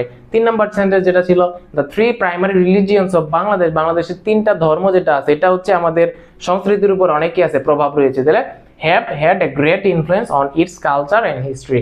4 নাম্বার সেন্টেন্স যেটা D number sentence the people of Bangladesh, বাংলাদেশের মানুষ, বাংলাদেশের মানুষেরা, বাংলাদেশের মানুষের কি আছে? Have a rich fictional legacy, বাংলাদেশের মানুষের একটা ফিকশনাল লিগেসি আছে। এরপরে পরিশেষে যেটা আছে বাংলা লিটারেচার, বাংলা সাহিত্য ডেভেলপ, এটা বিকশিত হয়েছে কোন সময়কালে? Considerably during the medieval period. Okay, so এটা ছিল আমাদের সাবস্টিটিউশন টেবল। এবার হচ্ছে আমরা তোমাদের যে ভয়ের যে টপিক যেটা আছে রাইট ফর্মস অফ ভার্ব, এটা একদম ওয়াটার করেই ছাড়বো আমি ইনশাআল্লাহ, তুমি জাস্ট একটু দেখো ভাইয়ের ক্লাসটা। ওকে, তাহলে দেখি রাইট ফর্মস অফ ভার্বটা আমরা একদম ইজিয়েস্ট হয়েছে তোমাকে সলভ করে দেই। রাইট ফর্মস অফ ভার্ব আমি জানি তোমার সবচেয়ে বেশি প্যারা কোথায় হয় জানো তো? ভার্ব মোটামুটি সঠিক করতে পারো তুমি, গ্রামাটিক্যালি তুমি মোটামুটি পারো, গ্রামার তুমি শিখছো, এই যাবত করলে ভালোই গ্রামার শিখছো। বাট মেইনলি প্রবলেমটা হয় আমার তো এখানে ভার্বটা দেয়া নাই, এখান থেকে যখনই ভার্বটা এখানে বসাবো এটাই হচ্ছে আমার কি হয়ে যায়? কঠিন হয়ে যায়। আমি বুঝতেই পারি না যে কখন কোন ভার্বটা কোন গ্যাপটার মাঝে বসাবো। ভার্ব মানে গ্রামাটিক্যালি চেঞ্জ করা তো পরের কথা, আমি ভার্বটাই বসাইতে পারি না। সো এটা ডিপেন্ড করে তুমি কত বেশি বোর্ড কোশ্চেন বা টেস্টে আসা প্রশ্নগুলো সলভ করতেছো। যত বেশি তুমি প্র্যাকটিস করবে তত তোমার এই সেন্সটা গ্রো হবে এবং তত ওই বক্স থেকে ওয়ার্ডগুলো বসাইতে পারবো। আমি যে সানোয়ার পারি এটা একদিনে হয়েছে না, হিউজ লেভেলে প্র্যাকটিস করছি, ছাত্র জীবনে করছি, অনেকদিন যাবত পড়াইতেছি, প্রায় 2-2.5 বছর যাবত ইংলিশ পড়াইতেছি বিভিন্ন কোচিংয়ে এবং হচ্ছে আমি অনলাইনে পড়াইতেছি। সো এই যে প্র্যাকটিস করতে করতেই কিন্তু আমার এই সেন্সটা হয়েছে। সো আমি শিওর তুমি যদি প্র্যাকটিস করো তুমিও পারবা ইনশাল্লাহ। হ্যাঁ, তো দেখো কম্প্রিহেন্ড, কম্প্রিহেন্ড মানে হচ্ছে বুঝতে পারা, হ্যাভ মানে আছে থাকা অর্থ প্রকাশ করে, বেজ মানে হচ্ছে ভিত্তি, হ্যাঁ ভিত্তি হওয়া বা ভিত্তি করা এরকম, পাস মানে অতিক্রম করা, অ্যাডমায়ার অর্থ প্রশংসা করা, ডিসকভার অর্থ কি করা আবিষ্কার করা, রিলাইনে নির্ভর করা, নোটিস মানে হচ্ছে লক্ষ্য করা, জাজ মানে হচ্ছে বিচার করা, রিড মানে হচ্ছে পড়া। তো উপরের ওয়ার্ডগুলো দরকার লাগলে তুমি দুইবার পড়ো। কি কি ভার্বগুলো আছে? Comprehend, have, base, pass, admire, discover, rely, notice, জাজ, রিড। ওকে দেখো তাহলে the greatness of a book, একটা বইয়ের যে তোমার গ্রেটনেস ভালো বা মন্দ এটা dash mainly on the acceptability among the readers. বলতেছে একটা বইয়ের যে তোমার গ্রেটনেসটা এটা dash mainly on the acceptability, acceptability মানে হচ্ছে গ্রহণযোগ্যতা, অ্যামং দ্য রিডার্স, একটা বই কতটুকু ভালো এটা আসলে ভিত্তি করে কিসের উপর ভিত্তি করে? যে রিডার যারা আছে, পাঠক যারা আছে তারা কতটুকু এটা গ্রহণ করছে। একটা বই আমি যদি আজকে লিখি, ইংলিশের একটা বই লিখি, এখন সেটা তোমার স্টুডেন্টরা যারা আছে, যারা পড়বে, রিডার যারা আছে, তারা যদি এটা গ্রহণ না করে তাহলে তো এটা গ্রেট হবে না। সো এই যে গ্রেটনেস, একটা বইয়ের গ্রেটনেস হওয়ার যে বিষয়টা এটা ভিত্তি করে কিসের উপর ভিত্তি করে? রিডার্সরা কতটুকু এটাকে অ্যাকসেপ্ট করতেছে, ওই রিডার্সদের অ্যাকসেপ্টেবিলিটির উপরে এটা ডিপেন্ড করে। তাহলে বলো দ্য গ্রেটনেস অফ এ বুক এটা ভিত্তি করে কিসের উপর ভিত্তি করে? ভিত্তি করা ইংলিশ কি? বেস। তুমি এখানে বেস ওয়ার্ডটা ইউজ করলা, বলো এখানে আমরা দাঁড়াও এটা একটু মুছে নিই কেমন। তুমি প্রথমে বেস অর্থের সাথে মিল রেখে যেহেতু ভিত্তি করা বোঝাচ্ছে তুমি বেস নিলা। হ্যাঁ, A B C D E F G H I J, তুমি অর্থের সাথে মিল রেখে তুমি বেস ওয়ার্ডটা নিলা। এখন দেখো এই যে গ্রেটনেস যে বিষয়টা এটা কি নিজে ভিত্তি করে নাকি এটা ভিত্তি করা হয় বলো তো? এটা তো প্যাসিভ মোডে আছে না, আর প্যাসিভ মোডে থাকলে তখন তোমার কি করতে হয়? প্যাসিভ করতে হয়। তো প্যাসিভ যখন করবা তোমার প্যাসিভ করো কিভাবে? টেন্স অনুযায়ী অক্সিলিয়ারি ভার্ব আর মেইন ভার্বটার কি করতে হয়? ভিত্তি করতে হয়। যেহেতু এটা ভিত্তি করে প্রেজেন্ট টেন্সে আছে, প্রেজেন্ট ইনডিফিনিট টেন্সে অক্সিলিয়ারি ভার্ব হচ্ছে কি? আমি স্যার। যেহেতু গ্রেটনেস হচ্ছে সিঙ্গুলার তাহলে আমি কি নিব? অক্সিলিয়ারি ভার্বটা কি নিব? ইজ। এরপর দরকার মেইন ভার্বটা V3, মেইন ভার্ব কি নিছিলাম এখানে? বেস নিছিলাম, তাহলে বেসের ভিতরে হচ্ছে কি? বেসড। বলো বুঝছো কিনা? গ্রেটনেস তো নিজে নিজে বেস করে না, এটাকে বেস করা হয় কিসের ভিত্তিতে? মানে রিডার্সদের অ্যাকসেপ্টেবিলিটির ভিত্তিতে। তো এই জন্য যেহেতু সাবজেক্টে ভার্বের কাজটা করতে পারতেছে না, আমাকে প্যাসিভ করতে হবে। প্যাসিভ করার ওয়ে হচ্ছে টেন্স অনুযায়ী অক্সিলিয়ারি ভার্ব আর মেইন ভার্বটার ভিতরি করে দাও। ভাই যেহেতু এটা প্রেজেন্ট টেন্সকে ইন্ডিকেট করছে, প্রেজেন্ট ইনডিফিনিট টেন্সকে ইন্ডিকেট করছে, এই জন্য আমার এমএজআর নিতে হবে অক্সিলিয়ারি ভার্ব হিসেবে। আর যেহেতু এখানে গ্রেটনেস এটা হচ্ছে সাবজেক্টটা সিঙ্গুলার, এই জন্য কি নিলাম? অক্সিলিয়ারি ভার্ব হিসেবে ইজ নিছি। আর মেইন ভার্ব এখানে কি নিছিলাম? বেস। আর বেসের ভিতরে হচ্ছে বেসড। বলো ভাইয়া ওয়াটার করতে পারছি কিনা একটু কমেন্টে জানাও যে ভাইয়া পুরাই ওয়াটার এ নাম্বার অপশন। এবার দেখো তো, এবার হচ্ছে আমরা বি নাম্বার অপশন দেখবো। If we read a book only once অর্থ হচ্ছে একবার। যদি আমরা একটি বইকে একবার পড়ি, we dash many things in it. যদি আমরা একটা বইকে আমরা একবার পড়ি তাহলে আমরা এই বইয়ের ভিতরে আমরা অনেকগুলা বিষয় কি করতে পারি? আমরা এখানে দেখতে পারি বা লক্ষ্য করতে পারি বা নোটিস করতে পারি। এখানে বলতেছি if we read a book only once, যদি আমরা একটা বইকে একবার কি করি? পড়ি, we dash many things in it, এটার ভিতরে আমরা অনেকগুলা বিষয় নোটিস করতে পারি। তাহলে লক্ষ্য করতে পারি, নোটিস করতে পারি, এখানে কি ভার্বটা নিতে পারি? এই যে নোটিস ভার্বটা আমি এখানে নিতে পারি। তাহলে কি নিতে পারি? এখানে নোটিস নিতে পারি। তাহলে নোটিস দিলাম। এখন নোটিস, শুধু নোটিস যদি দেব তাহলে এটা অর্থ হচ্ছে এরকম যে if we read a book only once, আমরা একবার যদি পড়ি আমরা অনেকগুলা বিষয়টার এটার উপরে লক্ষ্য করি নাকি লক্ষ্য করতে পারি কোনটা? আর যেহেতু এটা ইফ কন্ডিশনাল সেন্টেন্স আছে, আর আমরা জানি কন্ডিশনাল সেন্টেন্সে ইফ যুক্ত অংশ যদি বি1 ফর্ম হয় তাহলে এই পাশে কি হয়? আমি তোমাদেরকে পড়াইছি, আমার পেইড বেসে যারা আছো তারা শিওর জানো, আমি তোমাকে পড়াইছি, মিশন ইংলিশ অ্যাপ্লাস কোর্সে আমি পড়াই দিছি যে কন্ডিশনাল সেন্টেন্সে ইফ যুক্ত অংশে কি থাকে? বি1 ফর্ম থাকলে ওই ফলাফল যুক্ত অংশে কি করতে হয়? উইল ক্যান এরপরে যে উইল ক্যান মে এরপরে ভার্বের বি ওয়ান ফর্ম দিতে হয়। সো এই জন্য যেহেতু পারা বোঝাচ্ছে এই জন্য আমরা কি নিতে পারি, মডেলটা ক্যান নিতে পারি আর মেইন ভার্বটা কি নিতে পারি, নোটিস নিতে পারি। বুঝছো কিনা? ওকে, কন্ডিশনাল এটা কিন্তু ফার্স্ট কন্ডিশনাল। ফার্স্ট কন্ডিশনালে ইফ যুক্ত অংশে ভার্বের বি ওয়ান আর এই পাশে সাবজেক্টে পরে উইল ক্যান মে দিতে হয়। যেহেতু এখানে পারা বোঝাচ্ছে এই জন্য কি নিলাম, ক্যান, এরপরে নোটিস নিয়ে নিলাম। ওকে, তাহলে if we read a book only once, যদি আমরা একটা বইকে একবার পড়ি, we can notice many things in it, আমরা এটার ভিতরে অনেকগুলা বিষয় লক্ষ্য করতে পারি। এরপরে খেয়াল করো যে but dash on one reading we dash the standard of a book. এটার অর্থ হচ্ছে যে একটা বইয়ের যে স্ট্যান্ডার্ড, যে মানটা আছে, এটাকে আমরা কি করতে পারি না, এটাকে আমরা বিচার করতে পারি না, জাজ করতে পারি না ড্যাশ অন ওয়ান রিডিং, মানে একবার পড়ার উপর নির্ভর করে। তুমি যদি একটা বই একবার পড়ো, একবার পড়ার উপর নির্ভর করে আমরা একটা বইয়ের যে স্ট্যান্ডার্ড সম্পর্কে আমরা জাজ করতে পারি না। ধরো একটা বই তুমি একজনের লিখছে, সেই বইটা তুমি পড়তেছো, একবার পরে কি বলতে পারবা এই বইটা অনেক ভালো অনেক খারাপ? না। এই জন্য এই কথাটা এখানে বলতেছে যে ড্যাশ অন ওয়ান রিডিং, একবার পড়ার উপর নির্ভর করে we dash standard of a book, আমরা একটা বইকে কি করতে পারি না, ওইটার স্ট্যান্ডার্ডটাকে, ওইটার মানটাকে, ওইটার ভ্যালুটাকে জাজ করতে পারি না। তাহলে but dash on one reading, একবার পড়ার উপর নির্ভর করে, নির্ভর করা ইংলিশ কি এখানে কি আছে, এই যে দেখো রিলাই আছে, রিলাই শব্দের অর্থ নির্ভর করা, ডিপেন্ড শব্দের অর্থ নির্ভর করা। তো আমি এখানে রিলাই দিলাম। তুমি আমাকে বলো রিলাই কি আমি রাখতে পারবো? না, কারণ এখানে সাবজেক্ট আছে, এখানেও ফাইনাইট ভার্ব বসবে। তাহলে একটা সিম্পল সেন্টেন্সে একটা সাবজেক্ট থাকে, একটা ফাইনাইট ভার্ব থাকে, তাহলে অতিরিক্ত যে ভার্বটা থাকে ওইটাকে আমাকে নন ফাইনাইট করতে হয় কিনা? হয় কিনা? অবশ্যই নন ফাইনাইট করতে হয়। আমরা জানি একটা ভার্বকে নন ফাইনাইট করি তিনটা উপায়ে, to plus V one, verb plus ING, verb V three. এবার আমি কোনটা দিয়ে নন ফাইনাইট করব? যেহেতু অতিরিক্ত ভার্বটা, এই যে অতিরিক্ত ভার্বটা রিলাইটা এটা সেন্টেন্সের শুরুতে আছে, এই জন্য এটাকে আমি নন ফাইনাইট করব ভার্ব প্লাস আইএনজি দিয়ে। এই জন্য রিলাইটা আমি রাখতে পারবো না, এটার সাথে আইএনজি করে দিতে হবে। রিলাইং অন ওয়ান রিডিং, একবার পড়ার উপর নির্ভর করে we dash the standard of a book, একটা বইয়ের স্ট্যান্ডার্ডটাকে আমরা জাজ করতে পারি না। তো জাজ করা, বিচার করা, এটার মানে কি, এখানে আমি কি নিতে হবে, জাজ নিতে হবে। তাহলে জাজ করতে পারি না, পারি না, পারা অর্থে আমরা ক্যান, আর যেহেতু নেগেটিভ বোঝাচ্ছে তাহলে নট দিতে হবে। তাহলে ডি নাম্বার কি হবে, ক্যান নট জাজ, আমরা কি করতে পারি না ভাইয়া বলো, আমরা জাজ করতে পারি না দ্য স্ট্যান্ডার্ড অফ এ বুক।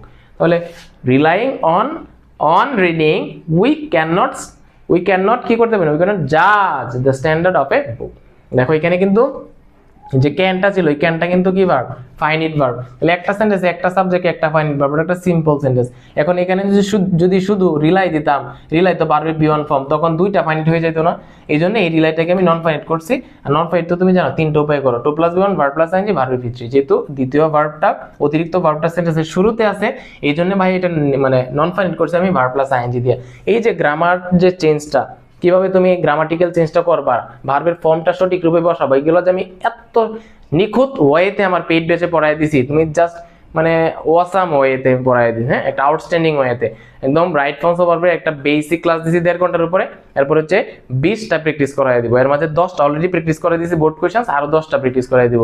তাহলে বেসিক ক্লাস পাশাপাশি 20টা যখন বোর্ড কোশ্চেন তোমাকে সলভ করে দিব ধরে ধরে, তখন তুমি বুঝো রাইট ফর্মস অফ ভার্বে তোমার কোনো প্রবলেম থাকবে না। সো তোমরা যারা ধরো ইংলিশ নিয়ে প্রবলেমে আছো, বিশেষ করে 26 ব্যাচ যারা আছো বা 27 যারা আছো, তোমরা নির্দ্বিধায় আমার এই কোর্সে ভর্তি দিতে পারো। মিশন ইংলিশ অ্যাপ্লাস কোর্স, তোমরা অলরেডি জানো আমি একটা কোর্স লঞ্চ করছি। So English first paper, second পেপারে 200 মার্কের একটা গুছানো প্রস্তুতি নিতে হলে এই মিশন ইংলিশ অ্যাপ্লাসের কোর্সের বিকল্প নাই। এটা একটু পরে তোমাকে এটা সম্পর্কে আরো বিস্তারিত আলোচনা করবো না, কিভাবে ভর্তি হবো বা কেমনে কি, সেটা তুমি ভর্তি হইতে পারো আর কি। হ্যাঁ, তো দেখো এরপরে যেটা ছিলাম, হোয়েন যখন এ বুক, যখন একটা বই ড্যাশ হাইলি, যখন একটা বইকে হাইলি কি করা হয়, প্রশংসা করা হয়, we dash no doubt about the greatness of a book, মানে হচ্ছে যখন একটা বইকে সবাই প্রশংসা করে যে বইটা অনেক ভালো, তখন হচ্ছে আমাদের কি থাকে না, আমাদের কোনো আর ডাউট থাকে না, সন্দেহ থাকে না কি সম্পর্কে, about the greatness of a বুক, ওই বইটা সম্পর্কে, ওই বইয়ের গ্রেটনেস সম্পর্কে আমাদের আর তখন কি থাকে না, আমাদের সন্দেহ থাকে না।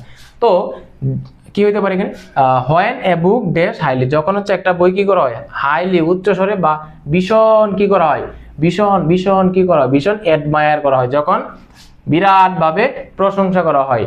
তো যখন হোয়েন এ বুক ড্যাশ, যখন একটা বইকে কি করা হয় প্রশংসা করা হয়, তাহলে বলো অ্যাডমায়ার অর্থ কি করা? প্রশংসা করা। এখানে তুমি যদি অ্যাডমায়ার দাও, ধরো এখানে অ্যাডমায়ার দিলা, হ্যাঁ, এই সেন্টেন্সের সাবজেক্ট কাটা এ বুক। এখন বলো বই কি নিজে নিজে প্রশংসা করে, নাকি একটা বইকে যখন প্রশংসা করা হয়? প্রশংসা করা হয় মানে হচ্ছে কি সাবজেক্ট বুকটা অ্যাডমায়ার করতেছে না, মানুষ অ্যাডমায়ার করে, পাঠক রিডার অ্যাডমায়ার করে, বাট বুক সে নিজে নিজে বলে না এই বাট আমি তো সেরা বুক না, বইয়ে অ্যাডমায়ার করার কাজটা করতেছে না। দ্যাট মিনস বইটা যেহেতু ভার্বের কাজটা করতেছে না, আমাকে প্যাসিভ করতে হবে। প্যাসিভ করি টেন্স অনুযায়ী অক্সিলারি ভার্ব আর মেইন ভার্বের ভিতরে। তো যেহেতু এটা বইটাকে যখন প্রশংসা করা হয়, প্রেজেন্ট ইনডিফিনিট টেন্সকে ইন্ডিকেট করতেছে, তার মানে অক্সিলারি ভার্ব নিব এম ইজ আর। যেহেতু এখানে সাবজেক্ট কি আছে, এই সেন্টেন্সে সাবজেক্ট আছে এ বুক, মানে third person singular, auxiliary verb নিব কি ইজ। আর প্যাসিভ করার মানে সময় অলওয়েজ মেইন ভার্বটা কি করতে হয়? ভিতরি করতে হয়। এই জন্য অ্যাডমায়ারটা কি করতে হবে? অ্যাডমায়ার্ড করে দিতে হবে। বলো বুঝছো কিনা? আমি কি ওয়াটার করতে পারছি কিনা ভাইয়া একটু কমেন্টে জানাও। যে বই তো অ্যাডমায়ার করার কাজটা করতে পারে না, বই তো নিজে নিজে প্রশংসা করে না, তাকে প্রশংসা করা হয়। তো এই জন্য আমি এটাকে প্যাসিভ করে দিলাম। প্যাসিভ করে টেন্স অনুযায়ী অক্সিলারি ভার্ব আর মেইন ভার্বের ভিতরে। অক্সিলারি ভার্বটা যেহেতু প্রেজেন্ট টেন্সে আছে, এই জন্য আমি কি নিলাম? এ বুকটা সিঙ্গুলার, এই জন্য ইজ নিলাম। আর মেইন ভার্ব কি ছিল? এখানে অ্যাডমায়ার্ড ছিল, এটাকে ভিতরি অ্যাডমায়ার্ড বানিয়ে দিয়েছি, ব্যাস, আর কোনো কথা নাই। তারপরে খেয়াল করো, we dash no doubt about the greatness of the book. তখন হচ্ছে ওই বই সম্পর্কে আমাদের আর কিছু কি থাকে না, আমাদের সন্দেহ থাকে না। থাকা অর্থে আমরা কোন ভার্বটা নিতে পারি? হ্যাভ নিতে পারি। তখন we have no doubt about the greatness of the book. তাহলে এখানে এফ নাম্বার কি দিব? হ্যাভ দিয়ে দিব। কোনো problem? Only through the first reading, প্রথম পড়ার মাধ্যমে, we may dash a book, but if it is dash more than once, we dash why it was read and praised by all. একটু বাংলাটা বুঝো। Only through the first reading, প্রথম পড়ার মাধ্যমে, প্রথম একটা বই পড়ার মাধ্যমে, we may dash a book, আমরা একটা বইকে কি করতে পারি? আমরা একটা বইকে, বাকি আছে দিয়ে কোনটা কোনটা? হ্যাভ শেষ হয়ে গেছে, বেস শেষ হয়ে গেছে, অ্যাডমায়ার শেষ, রিলাই শেষ, নোটিস শেষ, জাজ শেষ, বেশ বাকি আছে কম্প্রিহেন্ড, তারপর হচ্ছে তোমার কি পাস, ডিসকভার, আর হচ্ছে কি রিড। এই কয়েকটা বাকি আছে। তার মানে কি বোঝাচ্ছে দেখো তো? Only through the first reading, প্রথম বই পড়ার মাধ্যমে, উই মে আমরা পারি, এ বুক আমরা একটা বইকে কি করতে পারি? বুঝতে পারি। বুঝতে পারা অর্থে কি, বা উপলব্ধি করা অর্থ কি? কম্প্রিহেন্ড। কম্প্রিহেন্ড তো উপলব্ধি করা বা হচ্ছে বুঝতে পারা। তো এখানে তুমি কম্প্রিহেন্ড নিলা, জি নাম্বার কি নিলাম? কম্প্রিহেন্ড। এখন বলো এই কম্প্রিহেন্ডটাকে চেঞ্জ করতে হবে না? ভাই চেঞ্জ করতে হবে না, কারণ তুমি জানো এই মেটা হচ্ছে একটা মডাল ভার্ব, আর মডাল ভার্বের পরে বি1 বসে, এই জন্য কম্প্রিহেন্ডটা এখানে কম্প্রিহেন্ডে থাকবে, এটাকে চেঞ্জ করার প্রয়োজন নাই। ওকে, আচ্ছা, এরপর খেয়াল করো, if it is dash more than once, যদি এটাকে একবারের বেশি কি করা হয়? পড়া হয়। যদি এটাকে if it is dash more than once, যদি এই বইটাকে একবারের বেশি পড়া হয়, পড়া ইংলিশ কি? রিড। তাহলে তুমি এখানে রিড দিলা। বলো তো দেখি তো রিডটাকে চেঞ্জ করতে হবে কিনা? ইট ইজ রিড, যদি এটাকে পড়া হয়, মানে বই তো নিজে নিজে পড়ে না, এটাকে পড়া হয়, প্যাসিভ মোডে আছে। তো প্যাসিভ করি টেন্স অনুযায়ী অক্সিলারি ভার্ব আর মেইন ভার্ব ভিতরি। এখানে কিন্তু ইজ অক্সিলারি ভার্বটা দেয়া আছে, তো তোমার তো আর অতিরিক্ত হিসেবে অক্সিলারি ভার্ব দিতে হবে না। তোমার একটা কাজই করতে হবে, যে মেইন ভার্বটাকে নিবা ওইটাকে ভিতরি করতে হবে। তো মেইন ভার্ব নিছো কি? পড়া অর্থে রিড নিছো, এটাকে ভিতরি করে দাও। কিন্তু তুমি জানো যে রিডের তিনটা ফর্মই সেম, রিড বি1, আবার এই রিডি বি2, আবার এই রিডি কি বি3। এখানে যে রিডটা আছে, এই রিডটা 100% শিওর এখানে বি3 ফর্মে আছে, পাস্ট পার্টিসিপল ফর্মে আছে। ওকে, তাহলে when, যখন, only through the first reading, প্রথম পড়ার মাধ্যমে, উই মে আন্ডারস্ট্যান্ড অথবা কম্প্রিহেন্ড এ বুক, আমরা একটা বইকে বুঝতে পারি। বাট কিন্তু যখন, if it is read more than once, যদি এটা যখন আমরা হচ্ছে এটাকে মানে যদি এটাকে আমরা একবারের বেশি পড়ি, উই ড্যাশ ড্যাশ আমরা কি করতে পারি? আমরা আবিষ্কার করতে পারি, যে ডিসকভার বাকি আছে, আমরা আবিষ্কার করতে পারি why it was read and praised by all, কেন এটাকে পড়া হয়েছিল এবং কেন এত মানুষ এটাকে কি করেছিল? প্রশংসা করেছিল। এটা কখন সম্ভব? যখন তুমি অনেকবার পড়বা, একের অধিকবার পড়বো, তখন বুঝবা যে আসলেই তো এটার মধ্যে অনেক ভালো কিছু লিখছে রাইটারে, এই জন্যই তো অনেক মানুষ প্রশংসা করছে। সো উই ড্যাশ আমরা কি করতে পারি? আমরা আবিষ্কার করতে পারি। আবিষ্কার করা ইংলিশ কি? ডিসকভার, তাই না? তো এখন তোমার কি করতে হবে? যেহেতু ইফ এটা কন্ডিশনাল সেন্টেন্স থেকে আসছে, কন্ডিশনালটা কি? কন্ডিশনাল এটা হচ্ছে কি? প্রেজেন্ট কন্ডিশনাল, কারণ প্রেজেন্ট কন্ডিশনাল এটা হচ্ছে ফার্স্ট কন্ডিশনাল। আর ফার্স্ট কন্ডিশনাল তোমার কি থাকে? ফার্স্ট কন্ডিশনালে ইফ যুক্ত অংশ এখানে কি আছে? এটা কিন্তু প্রেজেন্ট ইনডিফিনিট টেন্স, প্রেজেন্ট ফর্মে আছে, প্রেজেন্ট ফর্মে মানে প্রেজেন্ট ইনডিফিনিট টেন্সের প্যাসিভ ফর্মে আছে, তো নো প্রবলেম। ইফ যুক্ত অংশে যদি প্রেজেন্ট টেন্স থাকে, প্রেজেন্ট ইনডিফিনিট টেন্স থাকে, তখন ফলাফল যুক্ত অংশে আমরা কি করি, উইল ক্যান মে দিই। সো এখানে অবশ্যই আমার কি দিতে হবে, আমাদেরকে এখানে ক্যান ডিসকভার দিতে হবে। কি দিতে হবে, ক্যান ডিসকভার দিতে হবে। বলো বুঝছো কিনা? আমি একটু আর একটু সিম্পলিফাই করি তোমাকে। ইফ যুক্ত অংশে যদি কি থাকে, প্রেজেন্ট ইনডিফিনিট টেন্স থাকে, অর্থাৎ বি1 ফর্ম থাকে, তখন ওই পাশে কি দিতা, উইল ক্যান মে দিতা না। কিন্তু এখানে কি প্রেজেন্ট ইনডিফিনিটে আছে, বি1 ফর্মে আছে, বাট এটাকে মানে প্যাসিভ ফর্মে আছে আর কি, যেহেতু বইটা তো নিজে নিজে পড়তে পারে না, এই জন্য কি প্যাসিভ ফর্মে আছে, প্রেজেন্ট ইনডিফিনিট টেন্সে প্যাসিভ ফর্মে আছে, কিন্তু টেন্স তো প্রেজেন্ট ইনডিফিনিট। তাহলে ইফ যুক্ত অংশে যদি প্রেজেন্ট ইনডিফিনিট হয়, তাহলে ফলাফল যুক্ত অংশে কি হয়, উইল ক্যান মে হয়।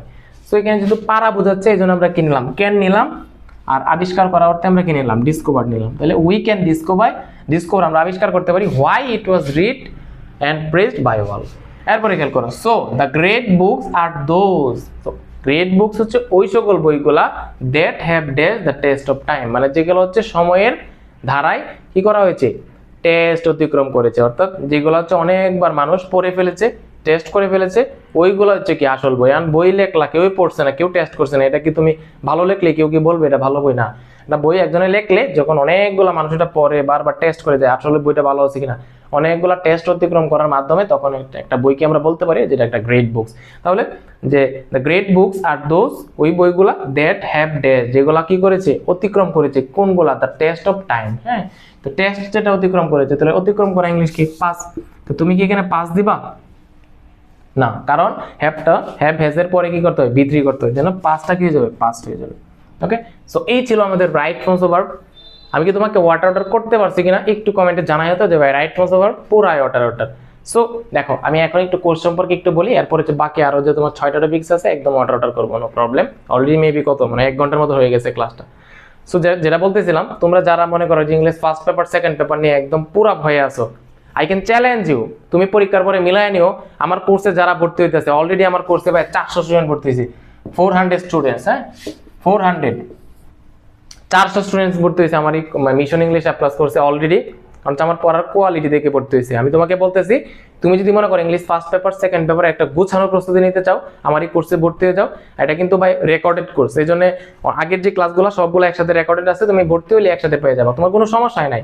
লাইভ ক্লাস পরবর্তীতে আবার দেখলে তখন হচ্ছে আমার ভালো লাগে না তখন আমাদের, কারণ হচ্ছে লাইভ ক্লাসের মধ্যে অনেক মানে কথা থাকে, মানে কমেন্ট চেক করা হয়, তখন এটা তুমি যখন পরে করবা, লাইভ ক্লাস না করে পরে যখন এটা রেকর্ডেড করবা, তখন কিন্তু তোমার কাছে বোরিং লাগে। সো আমার ক্লাসগুলো কিন্তু সবগুলো রেকর্ডেড, প্রিমিয়াম লেভেলে রেকর্ডেড, তোমার আগে যেগুলো আছে সবগুলো একসাথে পেয়ে যাবে, তোমার কাছে বোরিংই মনে হবে না, একদম সেই লেভেলের ক্লাস ভাই, সেই লেভেলের ক্লাস। অলরেডি 50% ক্লাস আপলোড দেওয়া হয়েছে, আরো 50% বাকি আছে ফার্স্ট পেপার সেকেন্ড পেপারের আরো 3টা টপিকের মতো বাকি আছে, এগুলো শেষ হলে সেকেন্ড পেপার পুরোপুরি শেষ হয়ে যাবে একদম। সেকেন্ড পেপার প্রথম হচ্ছে বেসিক রুলস এর ক্লাস 1.5-2 ঘন্টার, এরপর হচ্ছে বোর্ড কোয়েশ্চেন, 20টা করে বোর্ড কোয়েশ্চেন প্র্যাকটিস করাইতেছি। ফার্স্ট পেপারে যা যা আছে, সিন প্যাসেজ, তারপর হচ্ছে তোমার information transfer, summary writing, story থেকে প্রশ্ন আসবে, পোয়েম থেকে প্রশ্ন আসবে, এ টু জেড যা যা আছে সব পড়ায় দিতেছে আমার এই মিশন ইংলিশ অ্যাপ্লাস কোর্সে। সো এটা তোমার জন্য বেস্ট হইতে পারে। কোর্সের দাম তো একদম কম, মাত্র 500 টাকায়, মাত্র 500 টাকা দিয়ে আমার এই মিশন ইংলিশ অ্যাপ্লাস কোর্সে ভর্তি হতে পারবা। সো আমি চাই যে 500 টাকাতে তুমি আমার এই কোর্সে ভর্তি হয়ে যাও আর একটা গুছানো প্রস্তুতি নিতে পারো। আর তুমি পরীক্ষার আগে যে কোনো সময় এই কোর্সে ভর্তি হতে পারবা, এটার কোনো টাইম লিমিট নাই, তুমি যে কোনো সময় ভর্তি হতে পারবা, ঠিক আছে। সো ভর্তি হওয়ার প্রসেস হচ্ছে আমি আমার কমেন্টে দিয়ে রাখবো না, আমার একটা নাম্বার আছে, ওই নাম্বারে জাস্ট বিকাশে তুমি 500 টাকা পাঠাইলেই তোমাকে ভর্তি করে দিবা, মানে আমারই কোনো প্যারা না। নাম্বার দিব, কমেন্টে তুমি চেক করিও, কমেন্টে হচ্ছে আমি প্রসেসটা দিয়ে দিব, ওই নাম্বারে বিকাশে 500 টাকা পাঠাইলে পরে আমাকে হোয়াটসঅ্যাপে বললো ভাই টাকা পাঠাইছি, পরে তোমাকে ভর্তি করে দিব। আর অনেক রুদ্র তো আমি ফোনটা একটু সেভ করি, এখন হচ্ছে সেভ করবো, পরে যাবো নতুন করে শুরু করতেছি, হচ্ছে অনেক সময় ফোন অটোমেটিক অফ হয়ে যায়। ওকে ঠিক আছে, এরপর হচ্ছে আমরা শেষ, রাইট ফর্মস অফ ভার্ব শেষ, এখন হচ্ছে আমরা চেঞ্জিং সেন্টেন্স করবো, এর পরবর্তী টপিকগুলো করবো ইনশাআল্লাহ। এবার হচ্ছে আমরা 4 নম্বর টপিক, যেটা হচ্ছে চেঞ্জিং সেন্টেন্স। তোমাদের কাছে অনেকের কাছে হচ্ছে ভয় লাগে, সো এই ভয়টাই হচ্ছে আমরা এখন দূর করব। চেঞ্জিং সেন্টেন্স দেখো 3টা জিনিস পাওয়া এখানে, একটা হচ্ছে affirmative negative, assertive interrogative imperative exclamatory, আর একটা হচ্ছে সিম্পল কমপ্লেক্স কম্পাউন্ড। এই 3টা টপিক হচ্ছে আমরা এখানে পাবো। খেয়াল করো এ নাম্বার এখানে কি দিছে, এ প্যাট্রিয়ট একজন দেশপ্রেমিক, লাভস হিজ কান্ট্রি একজন দেশপ্রেমিক তিনি তার দেশকে কি করে ভালোবাসেন, রাইট। এটাকে কি করতে বলছে, ডিরেকশনটা কি করতে বলছে, নেগেটিভ করতে বলছে। দেখো কেমনে করবো এটা, আমরা জানি সাধারণ কোনো অ্যাফার্মেটিভ সেন্টেন্সকে যদি আমি নেগেটিভ করি টেন্স অনুযায়ী কি করি অক্সিলারি ভার্ব দিই, এরপরে সেক্ষেত্রে কি করি মেইন ভার্বটাকে বিপরীত করে দিই। বলো এটা কি এই সেন্টেন্স অ্যাফার্মেটিভ সেন্টেন্সে অনলি, অ্যালোন কিংবা হচ্ছে এভরি এই ধরনের কোনো কিছু স্পেসিফিক রুলস আছে না। নরমালি একটা সেন্টেন্স এ Patriot loves his country, normally কোনো অ্যাফার্মেটিভ সেন্টেন্স থাকলে সেটাকে যদি আমরা কি করি নেগেটিভ করি তখন সাবজেক্টের পরে টেন্স অনুযায়ী অক্সিলারি ভার্ব এবং এরপরে কি করতে হয়, এরপরে কি করতে হয় আমাদের যে মেইন যে শব্দটা আছে এটা কি করে দিই বিপরীত করে দিই, তাই না? আচ্ছা, আর অবশ্যই যেহেতু নেগেটিভ করব এটা প্যাট্রিয়ট, হ্যাঁ অবশ্যই নেগেটিভ যেহেতু করব অবশ্যই কি করতে হবে একটা নট দিতে হবে। তাহলে দেখো এ প্যাট্রিয়ট লাভস হিজ কান্ট্রি, একজন দেশপ্রেমিক তার দেশকে ভালোবাসে। তাহলে প্রথমে কি নিলাম সাবজেক্ট নিলাম এ প্যাট্রিয়ট, প্যাট্রিয়ট নিলাম। এরপর এই সেন্টেন্সটা কি এটা কি প্রেজেন্ট ইনডিফিনিট টেন্স না, লাভস মানে বি ওয়ান এর সাথে এস বাই এস আছে মানে হচ্ছে প্রেজেন্ট ইনডিফিনিট টেন্স। আর প্রেজেন্ট ইনডিফিনিট টেন্স থাকলে আমরা নেগেটিভ করি কি দিয়া ডো নট কিংবা ডাজ নট দিয়া। তো যেহেতু এ প্যাট্রিয়ট এটা একটা থার্ড পারসন সিঙ্গুলার আমি নেগেটিভ করব কি দিয়ে ভাইয়া বলো ডাজ নট দিয়া, তাই না? দেখো এই যে আমি অক্সিলারি ভার্ব নিলাম এর সাথে নট যুক্ত করলাম যেহেতু প্রেজেন্ট ইনডিফিনিট টেন্স। ওকে, আচ্ছা এরপরে কি করতে হয় যে মেইন শব্দটা থাকে ওই মেইন শব্দর বিপরীত করে দিই। লাভ মানে কি করা ভালোবাসা, ভালোবাসার বিপরীত শব্দ বলো কি, ভালোবাসার বিপরীত শব্দ তুমি জানো না? জানো কি ঘৃণা করা, তো ঘৃণা করার ইংলিশ কি হেট, বলো ঘৃণা করার ইংলিশ কি হেট। ওকে, তাহলে এ প্যাট্রিয়ট ডাজ নট হেট, কাকে ঘৃণা করে না হিজ কান্ট্রি, তার দেশকে ঘৃণা হিজ কান্ট্রি। ওকে ভাইয়া বুঝতে পারছি? তাহলে দেখো নেগেটিভটা কেমনে করলাম, প্রথমে সাবজেক্ট দিলাম, নেগেটিভ করলে কি করতে হয় টেন্স অনুযায়ী অক্সিলারি ভার্বের সাথে নট দিতে হয়, যেহেতু এটা প্রেজেন্ট ইনডিফিনিট টেন্সে আছে। এটা কি ফর্মে আছে বি ওয়ান ফর্মে আছে না, বি ওয়ান ফর্ম মানে কি প্রেজেন্ট ইনডিফিনিট টেন্স, আর প্রেজেন্ট ইনডিফিনিট টেন্সকে নেগেটিভ করি ডো নট কিংবা ডাজ নট দেয়া। ওকে, যেহেতু সাবজেক্টটা থার্ড পারসন সিঙ্গুলার এই জন্য ডাজ নট দিলাম। এরপরে লাভের বিপরীত শব্দ হচ্ছে কি হেট, বাকি যা আছে তা কে আছে হিজ কান্ট্রি। ওকে, এরপরে খেয়াল করো বি নাম্বার দেয়া আছে এভরিবডি নোজ দিস, প্রত্যেকে এই জিনিসটা কি করে জানে।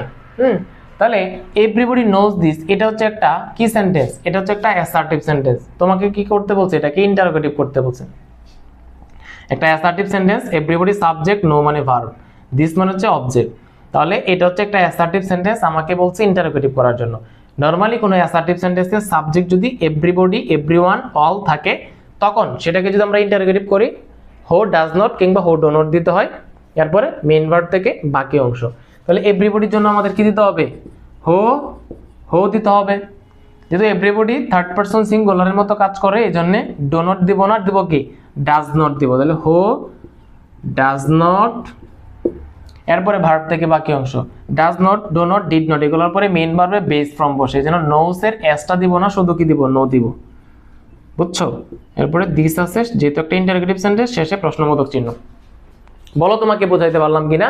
এভরিবডির জন্য আমাদেরকে হো ডাজ নট কিংবা হো ডিড নট, হো ডো নট এগুলো দিতে হয়। ডিড নট দিয়ে আমরা পাস্ট টেন্সের ক্ষেত্রে, যদি এটা এভরিবডি নোন নিউ দিস এটা যদি থাকতো তখন আমরা কি দিতাম হো ডিড নট দিতাম, হো ডিড নট নো দিস এটা দিতাম।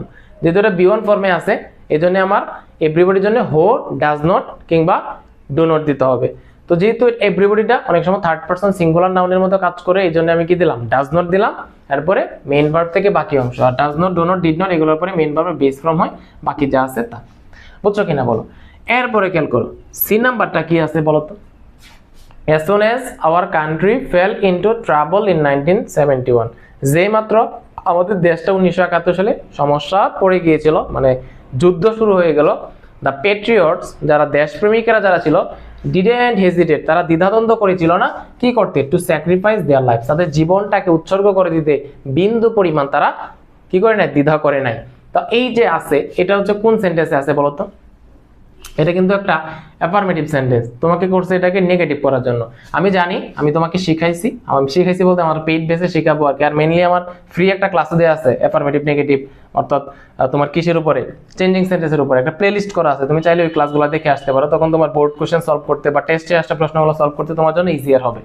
আমরা জানি কোনো অ্যাফার্মেটিভ সেন্টেন্সে অ্যাজ সুন এজ থাকলে সেটাকে যদি আমরা নেগেটিভ করি তখন এই অ্যাজ সুন এর জন্য আমাদের কি দিতে হয়, নো সোনার হেড দিতে হয়। বলো প্রথমে কি দিতে হয়, নো সোনার হেড।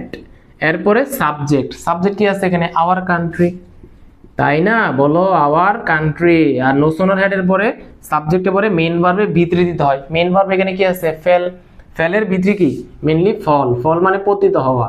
এটা হচ্ছে বি1, এটার বি2 ফর্ম হচ্ছে ফেল, এটার বি3 ফর্ম হচ্ছে ফলেন। তো আমার যেহেতু হেড আছে, নো সোনার হেডের পরে সাবজেক্টের পরে মেইন ভার্বে ভিতরে দিতে হয়, তাই না? ফেলটা কি হয়ে যাবে? ফলেন হয়ে যাবে। এরপরে বাকি যা আছে তা কি আছে? In trouble in 1971, in travel 1971, হ্যাঁ 1971 সালে। তারপরে এই কমাটা আছে না, কমার ক্ষেত্রে আমার এখানে দেন দিতে হয়। কি দিতে হয় ভাইয়া? দেন দিতে হয়। এরপরে বাকি যা আছে যা পরে যে পাস্ট ইনডিফিনিট টেন্স ওটা দিয়ে দিব আমরা। বাকি যা আছে কি? কমার পরিবর্তে দেন দিলাম। এরপরে the patriots did not hesitate to sacrifice their life. তাহলে দ্য প্যাট্রিয়টস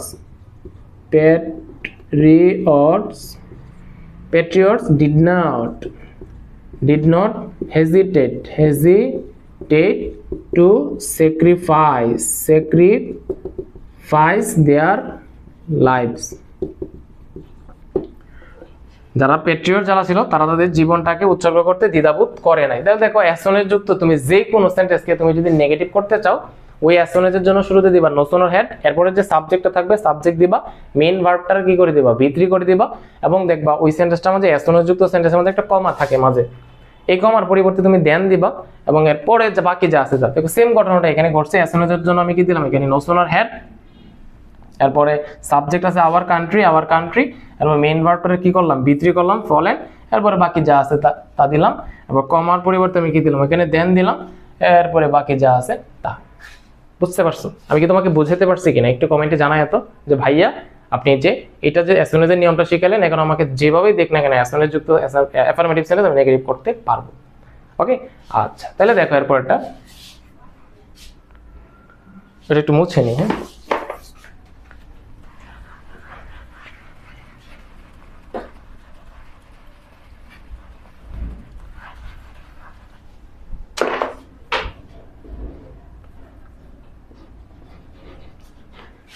দেখো ডি নাম্বারটা কি আছে? as soon as D number তৈরি গেল, উই নো দ্যাট, আমরা জানি যে patriotism is a great virtue. আমরা জানি যে স্বদেশ প্রেম হচ্ছে একটা বিরাট পুণ্যের একটা বিষয়। হ্যাঁ, ভালো গুণ বা পুণ্য যেটাই বলো না কেন। তাহলে we know that patriotism is a great virtue, এটা কি সেন্টেন্স? যেহেতু এখানে দ্যাট আছে অবশ্যই এটা একটা কমপ্লেক্স সেন্টেন্স। স্মার্ট বোর্ড হলে সুবিধা হইতো আর কি, বুঝছো? দেখা যাক ইনশাল্লাহ খুব শীঘ্রই স্মার্ট বোর্ড নিয়ে নিব। উই নো দ্যাট, যেহেতু দ্যাট আছে এটা একটা কমপ্লেক্স সেন্টেন্স, আমাকে বলছে কি করার জন্য? সিম্পল করার জন্য। বুঝো কিন্তু প্যারা লাগাই না। সিম্পল কমপ্লেক্স আমি যেভাবে পড়াই তোমার জীবনও প্যারা লাগবে না। উই নো দ্যাট, আমরা জানি যে patriotism is a great virtue, স্বদেশ প্রেম হচ্ছে একটা বিরাট ভালো কাজ বা ভালো গুণ। ভার্চু মানে হচ্ছে গুণ বা পুণ্য বোঝায়। তো এটা আছে কমপ্লেক্স সেন্টেন্স, আমাকে সিম্পল করতে বলছে। তো এটা যদি আমি করি তাহলে কেমনে করতে পারি বলো তো? আমরা জানি কমপ্লেক্স সেন্টেন্সকে আমি যখন কি করব? সিম্পল করব, তখন যে দ্যাটটা আছে ক্লজ মার্কারটা বাদ দিতে হবে। দুইটা ফাইনিট ভার্ব আছে এখানে, দেখো নো একটা ফাইনিট ভার্ব, এখানে ইজ একটা ফাইনিট ভার্ব। তার মানে আমার যেটা করতে হবে যে দ্যাট যুক্ত অংশ অর্থাৎ সাবঅর্ডিনেট ক্লজ যেটা আছে ওই ক্লজের ফাইনিট ভার্বটাকে আমাকে নন ফাইনিট করতে হবে। তাহলে কেমনে করব? যে প্রিন্সিপাল ক্লজ যা আছে এটা সেম থাকে। তাহলে উই নো, আমরা জানি দ্যাটটা বাদ যাবে, সিম্পলে দ্যাট যাবে না। তাহলে প্যাট্রিয়টিজম, আমরা জানি প্যাট্রিয়টিজম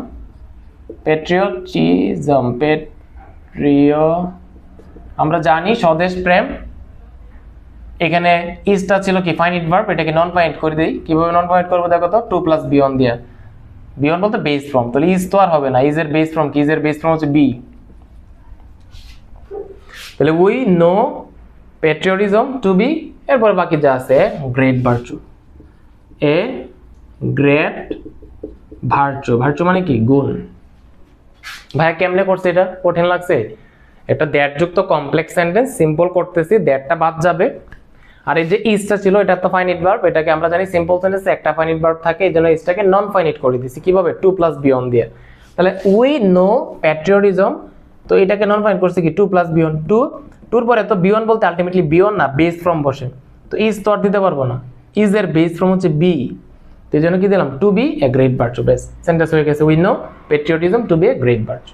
সিম্পল হয়ে গেছে। এরপরে দেখো এই নাম্বার কি আছে? এ প্যাট্রিয়ট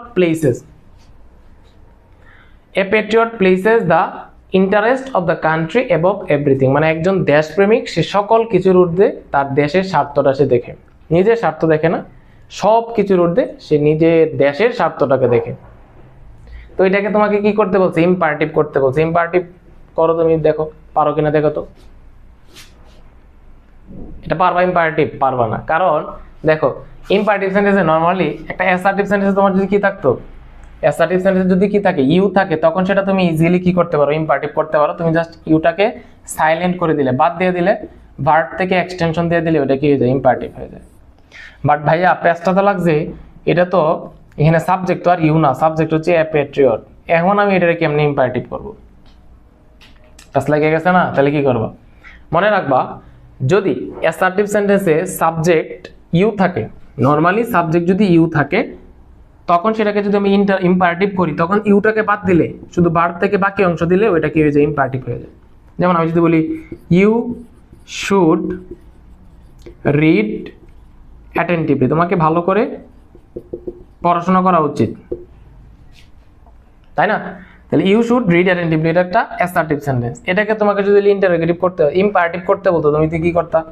তুমি এটা জাস্ট কি করতে পারতা? ইউ শুডটা বাদ দিয়া একদম মেইন ভার্ব থেকে বাকি অংশ দিতা, তখন এটা ইম্পারেটিভ হয়ে যেত। যদি এরকম যদি দাও যে ইউ রিড অ্যাটেন্টিভলি, যে রিড অ্যাটেন্টিভলি, মনোযোগ দিয়ে পড়াশোনা করো, এটা কিন্তু ইম্পারেটিভ হয়ে গেছে। জাস্ট এই যে ইউটা বাদ দিয়ে দিলাম। ইম্পারেটিভ সেন্টেন্সে ইউ এখানে কি অলরেডি ইউ থাকে, উজ্জ্ব অবস্থায় থাকে, বাট এখানে তো তোমার কি অ্যাসার্টিভ সেন্টেন্সে এখানে তো সাবজেক্ট ইউ না। এখন তুমি যদি এটাকে এ প্যাট্রিয়ট বাদ দিয়ে শুধু প্লেস থেকে বাকি অংশ দিয়ে দেও, যে places the interest of the country of the above everything, মানে সব কিছুর উপরে মানে এটা রাখে, নিজের দেশের স্বার্থটা রাখে। এখন তুমি কে রাখে নাকি, এটা তুমি যদি এ প্যাট্রিয়ট মুছে দেও, তাহলে বোঝাবে যে ইউ রাখে। তুমি বোঝাচ্ছে এখানে ইউ কি সাবজেক্ট নাকি এ প্যাট্রিয়ট? এ প্যাট্রিয়ট। তার মানে এইভাবে তুমি মেইন ভার্ব থেকে বাকি অংশ দিয়ে এটাকে ইম্পারেটিভ করতে পারবে না। আমরা জানি ইম্পারেটিভ সেন্টেন্স দুই ভাবে শুরু হয়, একটা হচ্ছে মেইন ভার্ব দ্বারা শুরু হয়, একটা হচ্ছে কি লেট দ্বারা শুরু হয়। তো তুমি কখন লেট নিবা? লেট নিবা তখনই যখন অ্যাসার্টিভ সেন্টেন্সের সাবজেক্ট ইউ থাকবে না, অন্য কোনটা থাকবে, তখন তুমি লেট দিয়ে করবা, তখন তোমার জন্য এটা সেফ জোন হবে। ওকে, তাহলে ভাইয়া তুমি কি করলাম, তোমাকে যে কখনো অ্যাসার্টিভ থেকে আমাকে ইম্পারেটিভ করতে বললে আমি দেখবো সেটা সাবজেক্টটা ইউ আছে নাকি অন্য কোনো সাবজেক্ট। যদি ইউ থাকে তাহলে ইউটা বাদ দিয়ে একদম ভার্ব থেকে বাকি অংশ দিয়ে দিব, ইম্পারেটিভ হয়ে যাবে। আর যদি ইউ না থেকে অন্য কোনো সাবজেক্ট থাকে, আই, উই, দে, অন্য কোনো নাউন থাকে, তখন সেক্ষেত্রে তোমাকে লেট দিয়ে ইম্পারেটিভ করতে হবে। তো আমি এটা লেট দিয়ে করি। লেট দিয়ে করলে প্রথমে কি করতে হয়? লেট দিতে হয়, লেটের পরে অবজেক্ট, এ প্যাট্রিয়টটা এখানে অবজেক্ট হিসেবে কাজ করবে, a patriot, let a patriot, এরপরে কি করব? ভার্ব থেকে বাকি অংশ প্লেসেস, আর লেটের পরে মেইন ভার্বে বেস ফর্ম বসাই দিলে প্লেসেস, এটা উঠে এসটা উঠে যাবে, যা শুধু প্লেস দিব। তাহলে লেট এ প্যাট্রিয়ট প্লেস, বাকি যা আছে the interest of the country above everything, হ্যাঁ, সব কিছুর উপরে রাখে দেশের স্বার্থটা। দেখো ইম্পারেটিভ হয়ে গেছে। তাহলে দেখো কেমনে করলাম, যদি ইউ ছাড়া অন্য কোনো সাবজেক্ট থাকে ওটাকে যদি আমি ইম্পারেটিভ করি, লেট দেয়া করবো, সহজ উপায়। তো লেট থাকলে প্রথমে লেট দিতে হয়, এরপরে কি দিতে হয়? অবজেক্ট দিতে হয়। এখানে প্যাট্রিয়টটা অবজেক্ট হিসেবে আছে, এরপরে ভার্ব থেকে বাকি অংশ, ভার্ব কি আছে? প্লেসেস। আমরা জানি লেটের পরে যে মেইন ভার্বটা এখানে এস বাই এস যুক্ত করা যায় না, শুধু ভার্বের কি করা হয়? বি জিরো দিতে হয়, বেস ফর্ম দিতে হয়। এই জন্য এসটা উঠে গেছে, শুধু প্লেস আছে, এরপর the interest of the country above everything, বাকি অংশটা আমরা দিয়ে দেবো। বলো বুঝছো কিনা? ওকে, আচ্ছা, এরপরে খেয়াল করো তো, এটা কিন্তু আসলেই কঠিন দিছে। এই যে রাজু গুপ্তরা মডেল কলেজ টেস্টের প্রশ্নটা আসলেই কঠিন করছে। এটা নর্মাল স্টুডেন্ট এটা দেওয়াটা খুব কঠিন হয়ে যায়। তো তোমরা যারা রাজু গুপ্তরা, তোমরা কেমন দিছো ওইটা বইলো তো। হ্যাঁ, এইগুলা যদি বোর্ড কোয়েশনে করে বলে অনেক কান্নাকাটি করবো যে এত কঠিন করছে, জীবন বলতে সহজ সহজ করে আসছি। এবার দেখো, এ patriot is undoubtedly an asset of any country, মানে একটা দেশপ্রেমিক হচ্ছে নিঃসন্দেহে একটা দেশের সম্পদ। এটা একটা কি করতে বলছে? কমপ্লেক্স করতে বলছে। বলো তো এটা কোন সেন্টেন্স? অবশ্যই এটা একটা সিম্পল সেন্টেন্স, কারণ সাবজেক্ট একটা, ফাইনাইট ভার্ব একটা সিম্পল সেন্টেন্স। আমাকে বলছে কমপ্লেক্স করার জন্য। বলো তো কি হইতে পারে এটা? যে একজন দেশপ্রেমিক হচ্ছে নিঃসন্দেহে একটা দেশের সম্পদ। আমি যদি এটাকে এইভাবে বলি যে কোনো সন্দেহ নাই যে একজন দেশপ্রেমিক হচ্ছে একটা দেশের কি সম্পদ, তাহলে কি এটা কমপ্লেক্স হয় কিনা বলো তো? আমি অনেকভাবে করতে দুইভাবে করে দেখাবো তোমাকে আমি। এটাকে যদি আমি এইভাবে করি, এই যে আনডাউটলি আছে না, এটাকে আমি একটা ক্লজে রূপান্তর করি, কেমনে করতে পারবো? যে there is no doubt that, এই যে দেখো কমপ্লেক্স করলে তো একটা ক্লজ মার্কার দিতে হয়, দ্যাট দিলাম, এরপর বাকি যা আছে তা, এ patriot is an asset of any country, যে কোনো দেশের সম্পদ, হ্যাঁ, এনি কান্ট্রি। তাহলে কেমনে করলাম? এই যে এই আনডাউটলি যে ছিল, এটা একটা ওয়ার্ড ছিল, যেহেতু কমপ্লেক্স করবো অবশ্যই দুইটা ক্লজ দিতে হবে। এই আনডাউটলি আমি কি করে দিলাম, একদম একটা ক্লজে রূপান্তর করে দিলাম, যে there is no doubt that, কোনো সন্দেহ নাই যে a patriot is an asset of any country, যে কোনো দেশের একটা সম্পদ, একজন দেশপ্রেমিক, এতে কোনো বিন্দু পরিমাণ কি নাই, কোনো সন্দেহ নাই। তো এইভাবেও করতে পারো। আরেকটা জিনিস তুমি শিখছো তোমার এর মাঝে, কি বলে, কমপ্লেক্স, সিম্পল, কমপ্লেক্স, কম্পাউন্ডের মাঝে, যে কখনো যদি সাবজেক্টের জায়গায় কোনো নাউন থাকে, কোনো ব্যক্তি থাকে, তো ব্যক্তির ক্ষেত্রে আমরা হো দিয়ে যদি করতে চাও তাহলে এইভাবে করতে পারো, the man who is patriot, এরপরে undoubtedly is an asset of any country. তুমি ওইভাবে করতে পারো। কিভাবে বললাম? যে the man who is patriot undoubtedly is an asset of any country. The man, যে ব্যক্তিটা হচ্ছে কি দেশপ্রেমিক, সে নিঃসন্দেহে একটা দেশের সম্পদ। ওইভাবে করতে পারো। বা চাইলে এই আনডাউটলিটা তুমি কি করতে পারো, একটা ক্লজে রূপান্তর করতে পারো, there is no doubt that a patriot is an asset of any country. এরপরে খেয়াল করো যে we ought to have patriotic zeal, আমাদের একটা দেশপ্রেমিক আগ্রহ থাকতে হবে, to grow as true patriots, একজন সত্যিকারের দেশপ্রেমিক হিসাবে বড় হইতে, মানে বড় হইতে আমাদের প্যাট্রিয়টিক জিল থাকা দরকার আমাদের মাঝে। তো এটা কোন সেন্টেন্স? এটাও একটা অ্যাসার্টিভ সেন্টেন্স, আমাকে বলছে ইম্পারেটিভ করার জন্য। তো প্রবলেম নাই, আমি তোমাকে বলছিলাম অ্যাসার্টিভ সেন্টেন্সে তোমার যদি কি থাকে, সাবজেক্ট হিসাবে ইউ থাকে, তখন শুধু ওই ইউটা বাদ দিয়ে মেইন ভার্ব থেকে বাকি অংশ দিলে হয়ে যায়। আর যদি ইউ ছাড়া অন্য যে কোনো সাবজেক্ট থাকে, তখন সেক্ষেত্রে কি করতে হয়, আমাদের লেট নিয়ে ইম্পারেটিভ করতে হয়। এখানে যেহেতু অ্যাসার্টিভ সেন্টেন্সে বলো সাবজেক্ট কি আছে, উই আছে, ইউ না, তার মানে আমাকে অবশ্যই এটাকে লেট দিয়ে ইম্পারেটিভ করতে হবে। তো প্রথমে লেট দিই, লেটের পরে কি দিতে হয়, অবজেক্ট দিতে হয় না? তাহলে উই এর অবজেক্টিভ ফর্ম কি বলতো? উই এর অবজেক্টিভ ফর্ম হচ্ছে আস, তাহলে লেট আস। এরপরে বলছিলাম কি, একদম মেইন ভার্ব থেকে বাকি অংশ, তাহলে লেট আস, এরপরে মেইন ভার্ব কি এখানে, হ্যাভ। এই সেন্টেন্সের মেইন ভার্ব কি, হ্যাভ। এই অট টু হচ্ছে এই সেন্টেন্সের মডাল ভার্ব, হ্যাঁ, অট টু হচ্ছে এই সেন্টেন্স কি মডাল ভার্ব, আর এই সেন্টেন্সের মেইন ভার্ব হচ্ছে কি, হ্যাভ। তাহলে কি দিলাম, লেট দিলাম, আস দিলাম, তারপরে মেইন ভার্ব হচ্ছে কি, হ্যাভ, লেট আস হ্যাভ।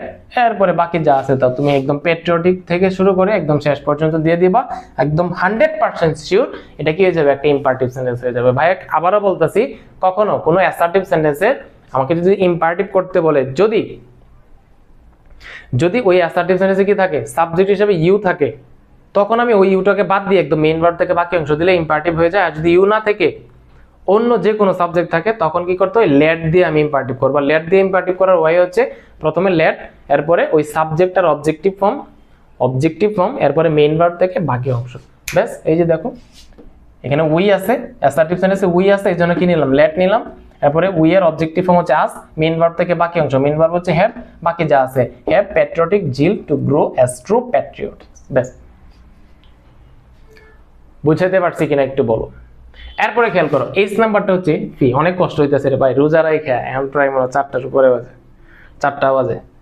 তো এরপরেও আমি মন থেকে চাই, আমি এসএসসি 26 ব্যাচে যে পরিমাণ সাপোর্ট দিছি, 26, 27 তো আরো অনেক পাবা, 26 রে আমার মন থেকে চাই যে আমি ভালো টিচার হই। কারণ ভালো টিচার হইতে হইলে আমাকে একটু পরিশ্রম করতে হবে। আমি যদি ভালো রিসোর্স না দিই, ভালো ক্লাস না দিই, আমাকে কে চিনবো বলো, কেউ চিনবে? সেই জন্য না একটু কষ্ট করতেছি, ভাইয়ের জন্য দোয়া করিও। একদম ফাইনাল পরীক্ষা পর্যন্ত ভাইয়ের সাপোর্ট পাবা ইনশাআল্লাহ, হ্যাঁ। এবং এইচএসসি তেও ভাইকে বইলা যায় না, তখন এইচএসসি তেও ভাইয়ের ক্লাস করিও আর কি, এমনি করবা ক্লাস যদি ভালো লাগে আর কি। সো দোয়া চাই আর কি তোমাদের কাছে।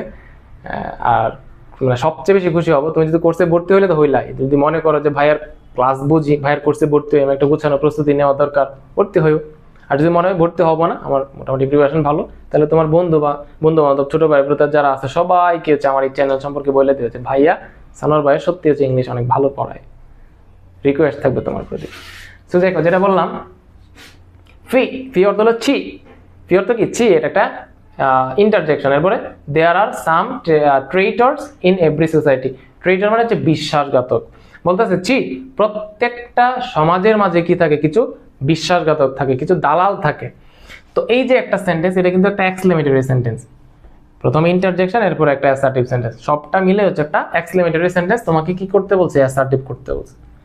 তো একটা এরকম অ্যাসার্টিভ এক্সক্লেমেটরি সেন্টেন্সকে তুমি যদি অ্যাসার্টিভ করো, দেখো এই অ্যাডভার্বের পরিবর্তে, সরি অ্যাডভার্ব না, এই ইন্টারজেকশনের পরিবর্তে তোমার একটা সেন্টেন্সে বানায় দাও। তুমি দিতে পারো যে ইস নাম্বারে দিতে পারো ইট ইজ এ ম্যাটার। হ্যাঁ, এরকম যদি তোমার কি থাকে এক্সক্লেমেটরি সেন্টেন্সে এখানে কোনো ইন্টারজেকশন থাকে, তখন তুমি দিবা সবসময় এটা দিবা যে ইট is a matter, it is a matter of. হ্যাঁ, যা আনন্দের বোঝায় তাহলে জয় দিবা, দুঃখের বোঝালে সরো দিবা, আর যদি আশ্চর্যের বোঝায় তাহলে ওন্ডার দিবা। আর যদি কোনো মানে নিন্দনীয় কোনো কাজ থাকে, নেগেটিভ কোনো কথা বলে, তো ফি অর্থে ছি অর্থে আমরা শেম দিব, লজ্জাজনক, শেম। তাহলে it is a matter of shame, SHAME, shame. It is a matter of shame that, এরপরে বাকি যা আছে তা দেয়ার are some traitors in every society. ওকে, তাহলে কি করলাম ভাইয়া, এখানে যদি যে কোনো ধরনের ইন্টারজেকশন থাকে, যদি আনন্দ বোঝায় এরকম ইন্টারজেকশন থাকে, তখন দিবা it is a matter of joy that. যদি এখানে কি থাকে, দুঃখ রিলেটেড কোনো কিছু থাকে, তখন দিবা it is a matter of sorrow that. এখানে যদি কোনো আশ্চর্যবোধক কোনো ইন্টারজেকশন থাকে, তখন দিবা it is a matter of wonder that. এরপর যদি কোনো এইরকম কোনো লজ্জাজনক, ফি ছি, নেগেটিভ নেতিবাচক কোনো বিষয় বোঝায়, তখন সেক্ষেত্রে ইট is a matter of shame that দিবা, এবং তারপরে যে সেন্টেন্সটা থাকবে হুবহু ওইটা দিয়ে দিবা, ব্যাস ওইটা কি হয়ে যাবে, একটা অ্যাসার্টিভ সেন্টেন্স হয়ে যাবে। তাহলে it is a matter of shame that there are some traitors in every society. দেখো অ্যাসার্টিভ সেন্টেন্স হয়ে গেছে, এই সবটা মিলে হচ্ছে একটা অ্যাসার্টিভ সেন্টেন্স। এরপরে খেয়াল করো আই নাম্বার কি দেওয়া আছে, উই নিড মোর প্যাট্রিয়টস, আমাদের অনেক দেশপ্রেমিক দরকার, টু সেভ, রক্ষা করতে, দ্য কান্ট্রি, দেশকে, কোথা থেকে, ফ্রম অল অবস্টাকলস।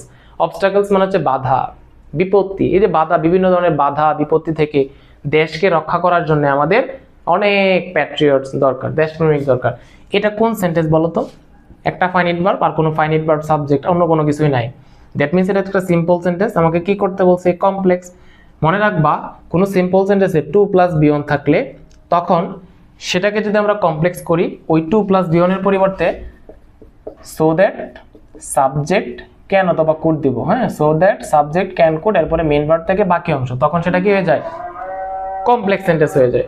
তো দেখো এটা কি করতে পারি, উই নিড মোর প্যাট্রিয়টস, আমাদের অনেক দেশপ্রেমিক দরকার, এই টুর পরিবর্তে সো দ্যাট দিলাম, সো দ্যাট যাতে করে, এরপরে সাবজেক্ট কি আছে, উই, তাহলে উই এরপরে ক্যান অথবা কুড।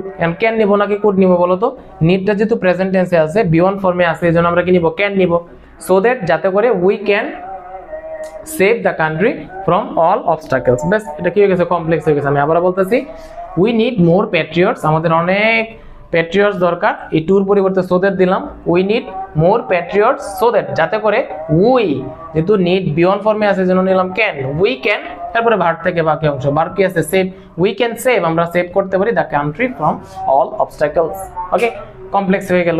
এরপর দেখো যে নাম্বারটা যেটা আছে, যে নাম্বার কি আছে, if patriots are not born, যদি দেশপ্রেমিকরা কি না হয়, জন্মগ্রহণ না করে, the country will lose its sovereignty. Sovereignty মানে হচ্ছে তোমার সার্বভৌমত্ব।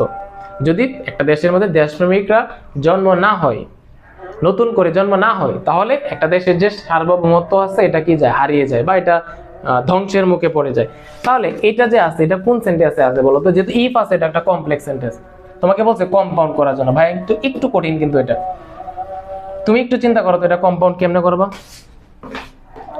এটা কম্পাউন্ড কেমনে করবা, যে অর্থটা বোঝো, যদি যে দেশপ্রেমিকরা যদি জন্মগ্রহণ না করে, the country will lose its sovereignty, তাহলে এই একটা দেশ তার কি হারাবে, তার সার্বভৌমত্ব হারাবে। যদি দেশপ্রেমিক নতুন করে জন্মগ্রহণ না করে, তাহলে একটা দেশ তার সার্বভৌমত্বটা হারিয়ে ফেলবে। এটা একটা কমপ্লেক্স সেন্টেন্স, কম্পাউন্ড করতে বলছে। তাহলে তুমি যেটা করতে পারো, আমি যদি এটা এভাবে লিখি, তুমি আগে দেখো, এরপরে বুঝছো, the Patriots are not born, এর আমি অর্থ দিয়ে করতে পারবো। তাহলে যে নাম্বার যদি আমি এইভাবে বলি, the Patriots must be must be born, must be born, or নতুবা দ্য কান্ট্রি দেশ উইল লস ইটস সোভারেনিটি, হ্যাঁ, SOVE এরপরে কি REIGNTY সোভারেনিটি। ওকে, দেখো তো ভাই কেমনে করলাম, দেখো অর্থটা মিলাও আগে। আমি যদি কমপ্লেক্স থেকে কম্পাউন্ড করি তখন মাঝে একটা ক্লজ মার্কার দিতে হবে এন্ড অর বাট, যেহেতু কি একটা দেশে যদি দেশপ্রেমিক জন্ম না হয় তাহলে কি হবে, দেশের স্বাধীনতা হস্তক্ষেপ হবে বা দেশের যে সার্বভৌমত্ব এটা হারিয়ে যাবে। তো এই জন্য একটা কাজ না হলে যখন আর একটা কাজ হয়ে যায় এরকম অথবা নতুবা অর্থে আমরা কি দিতে পারি, ক্লজ মার্কার হিসেবে অর দিতে পারি। আর এক্ষেত্রে এখানে যেহেতু জন্মগ্রহণ করাটা বাধ্যবাধকতা বোঝাইতেছে, জন্মগ্রহণ করতেই হবে, নতুন নতুন দেশপ্রেমিক তৈরি হতে হবে, এই জন্য আমরা কি নিলাম, মাস্ট নিলাম, যে the patriots must be born, দেশপ্রেমিক কি করতে হবে, জন্মগ্রহণ করতেই হবে, অর নতুবা the country will lose its sovereignty, না হয় একটা দেশ তার সার্বভৌমত্বটা হারিয়ে ফেলবে। সো এটা এইভাবে। আর তুমি যদি ধরো নর্মালি করতে চাও, একদম প্যারা না নিতে চাও, একবার কিছু বা করে একদম মোটামুটি মার্কিং পেতে চাও, তখন তুমি লিখতে পারো ইফটা বাদ দিয়ে দিলা, ইফের পরিবর্তে মাঝে এন্ড দিয়ে দিলে হয়ে যাবে, তবে অর্থটা ওই রকম মিলে না। তুমি এভাবে দিতে পারো the patriots are not born and the country will lose its sovereignty, যে দেশপ্রেমিকটা জন্মগ্রহণ করে না এবং দেশ তার সার্বভৌমত্ব হারিয়ে ফেলবে। আর মানে সুন্দর বইতে তুমি যদি দিতে চাও, অর্থটা ঠিক রাখতে চাও, তাহলে এইভাবে দিতে পারো the patriots must be born, দেশপ্রেমিকরা অবশ্যই জন্মগ্রহণ করবে, অর অথবা আদারওয়াইজ নতুবা the country will lose its sovereignty. বেশ, তো যে নাম্বার চলে গেল। এটা কিন্তু একটু কঠিন, হ্যাঁ, নর্মালি যারা ধরো বেসিক ওরকম স্ট্রং না তারা হচ্ছে মাথার উপর দিয়ে গেছে, আর যাদের বেসিক স্ট্রং তারা বুঝতে পারছো কেমনে কি করলাম। এরপর যেটা আছে ট্যাগ কোয়েশ্চেন, সেটা তো পানির মতো সহজ, এটা তো কোনো প্যারা নাই। বলো তো, তোমরাই বলো এটার আনসার কি হবে, ট্যাগ কোয়েশ্চেনটা বলো। তোমরা আনসার অলরেডি করে ফেলো, এরপরে পরে আমার সাথে মিলাও। কত সহজ, দ্য গেস্ট অ্যালং উইথ, আমি আমার পেট বেচে একটা 1.5 ঘন্টার বেসিক ক্লাস দিছি এনাফ, এরপরে আরো 20টা প্র্যাকটিস করে দিছি বোর্ড কোশ্চেন, তার তো আর কোনো জীবনেও প্রবলেম হবে না এই ট্যাগ কোয়েশ্চেন নিয়ে, পাসে পাস নিশ্চিত। এরপরে যে তোমার চেঞ্জিং সেন্টেন্স পড়ছো না, চেঞ্জিং সেন্টেন্স এমন ভাবে পড়াবো, চেঞ্জিং সেন্টেন্সের ক্লাসটা এখনো আপলোড দেই নাই, মানে এখনো নেওয়া হয় নাই, একদম বেস্ট ক্লাস আপলোড দেবো। প্রথমে বেসিক টাইপ আকারে একদম অ্যাফার্মেটিভ নেগেটিভের একটা 1 ঘন্টা ক্লাস, তারপর হচ্ছে অ্যাসার্টিভ ইন্টারোগেটিভ ইম্পারেটিভ এক্সক্লেমেটরি 1 ঘন্টা ক্লাস, এরপর হচ্ছে সিম্পল কমপ্লেক্স কম্পাউন্ডের 2 ঘন্টা ক্লাস। বেশ, সবগুলো শেষ করার পরে অনেকগুলো প্রিভিয়াস ইয়ারের বোর্ড কোশ্চেন প্র্যাকটিস করে দেবো 10-এ 10 একদম পুরো। তো দেখো এটা আমরা দেখি এখন করি, ট্যাগ কোয়েশ্চেন্সটা বলো তো কি হইতে পারে। এ নাম্বারটা বলো দেখি, এ নাম্বারটা অনেকে ভুল করবা, আমি জানি শিওর ভুল করবা, এখানে একটা বিষয় আছে অনেকেই ভুল করবা। তুমি বলো কি হইতে পারে, এ নাম্বারটা কি হইতে পারে বলো তো। The guest along with her friends, ওই অতিথি তার বান্ধবীদের সাথে বন্ধুদের সাথে টুক পার্ট অংশগ্রহণ করেছিল ইন দ্য কম্পিটিশন, ওই প্রতিযোগিতার মধ্যে অতিথিটা আর তার বন্ধু বান্ধবীদের নিয়ে অংশগ্রহণ করেছিল। দেখো ট্যাগ কোয়েশ্চেন্স করার ক্ষেত্রে প্রথম কাজ হচ্ছে টেন্স অনুযায়ী অক্সিলিয়ারি ভার্ব, প্রসেস বুঝো। প্রথম হচ্ছে টেন্স অনুযায়ী অক্সিলিয়ারি ভার্ব। তো এখানে দেখি অক্সিলিয়ারি ভার্ব আছে কিনা এই সেন্টেন্সে, নাই। অক্সিলিয়ারি ভার্ব না থাকলে মেইন ভার্বের দিকে তাকাবো। মেইন ভার্বটা টুক, এটা B2 ফর্মে আছে, পাস্ট ফর্মে আছে। তো পাস্ট টেন্সের ক্ষেত্রে B2 ক্ষেত্রে আমরা অক্সিলিয়ারি ভার্ব কি নেই, ডিড নেই, তাহলে আমি এখানে প্রথমে নিলাম ডিড, তাই না। এটা পুরো সেন্টেন্সটা হচ্ছে একটা অ্যাফার্মেটিভ সেন্টেন্স, তো এটাকে কি করতে হবে, নেগেটিভ করতে হবে, যেহেতু নট নাই নট দিতে হবে, আর নট দেওয়ার সময় অক্সিলিয়ারি ভার্বের সাথে সংক্ষিপ্ত আকারে দিতে হয়, তাহলে কি হবে ডিডেন্ট, তাই না। তো ডিডেন্ট দিলা, এরপর আমার সাবজেক্টে দিতে হবে, সাবজেক্টের প্রোনাউন ফর্ম দিতে হবে। এই জায়গায় অনেকে প্যাচটা লাগাইবা, দেখো তো সাবজেক্ট কি দিব। অনেকে চিন্তা করতেছো হার ফ্রেন্ডস যেহেতু প্লোরাল, তাহলে আমি এখানে দিয়ে দিই, না না, মনে রাখবা along with, together with, accompanied by, হ্যাঁ, অ্যাজ ওয়েল এজ, এগুলোর ক্ষেত্রে এর আগের যে সাবজেক্টটা থাকে ওইটাকে আমাদের প্রায়োরিটি দিতে হয়। প্রায়োরিটি বলতে ওইটার সাবজেক্টের প্রোনাউন নিতে হয়। তাহলে এখানে অ্যালং উইথ আছে না, এরপরে কি আছে না না আছে এটা দেখবোই না, এর আগের যে সাবজেক্ট তা দেখে আমাদের প্রোনাউন দিতে হবে।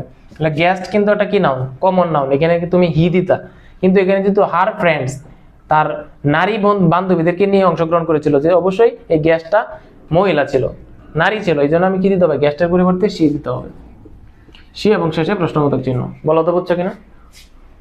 আমি আবারও বলতেছি, টুকটা B2 ফর্মে আছে, অক্সিলিয়ারি ভার্ব ডিড নিছি, কোনো নট নাই ডিডেন্ট দিছি, এখন সাবজেক্ট দরকার, তাই না। সাবজেক্ট হচ্ছে এখানে হার ফ্রেন্ডসও সাবজেক্ট, গেস্টও সাবজেক্ট। মানে আমরা জানি along with, together with, accompanied by, as well as, এগুলো যদি যখন দুইটা সাবজেক্ট যুক্ত করে তখন প্রথম সাবজেক্ট দেখে আমাদের কি করতে হয়, প্রনাউন দিতে হয়। তো প্রথম সাবজেক্ট কি আছে, গেস্ট। গেস্ট একটা কমন নাউন, আমি হি দিতাম, বাট এখানে কিন্তু নারী বান্ধবী বোঝাচ্ছে, অবশ্যই ওই গেস্টটা ছিল কি নারী, দ্যাট মিনস আমি এখানে শি দিছি। ওকে, এরপর খেয়াল করো, দ্য জুরি অপাইন্ড ডিফারেন্টলি, মানে হচ্ছে তোমার কি একটা জুরি অপাইন্ড, তারা মতামত দিয়েছিল ডিফারেন্টলি, ভিন্নভাবে মতামত দিয়েছিল। দেখো জুরিটা কিন্তু একটা কালেকটিভ নাউন, জুরি হচ্ছে একটা collective noun.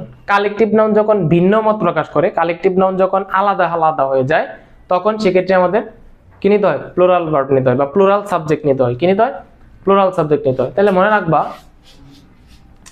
The jury অপাইন্ড differently, তুমি প্রথম তো অক্সিলারি ভার্ব দিতে হবে। তো এখানে অপাইন্ড বি টু ফর্মে আছে, অক্সিলারি ভার্ব কি দিব, ডিড দিব, কোথাও নট নাই, ডিডেন্ট, নেগেটিভ করলাম, এটা কিন্তু অ্যাপোস্ট্রোফ, নেগেটিভ করলাম। এরপরে জুরির জন্য নরমালি একটা কালেকটিভ নাউনের জন্য হি দিতা, বাট তাই না, কালেকটিভ নাউন থাকলে নরমালি আমরা কি দিই, হি দিই। বাট এখানে যেহেতু জুরিগুলা কি হয়ে গেছে, জুরি মানে হচ্ছে তোমার একটা মানে বিচার সভা, একটা আদালতে কোনো একটা বিষয়ে সিদ্ধান্ত উপনীত হওয়ার জন্য যখন তোমার অনেকগুলা বিচারক একসাথে কোনো একটা কমিটি গঠন করে রায় দেওয়ার জন্য, একটা সিদ্ধান্ত উপনীত হওয়ার জন্য যখন অনেকগুলা বিচারক একসাথে একটা কমিটি গঠন করে, তখন সেটাকে আমরা বলি জুরি। তো জুরি যখন সবাই একটা সিদ্ধান্তে উপনীত হয়, একমত পোষণ করে, তখন আমার সাবজেক্টটা কি ধরতে হয়, সিঙ্গুলার ধরতে হয়। আর যখন জুরিটা ওই বিচারকের যে কমিটিটা ওইটা যখন আলাদা আলাদা হয়ে যায়, ভিন্ন ভিন্ন মত প্রকাশ করে, তখন তোমার এক্ষেত্রে সাবজেক্টটা প্লুরাল দিতে হয়।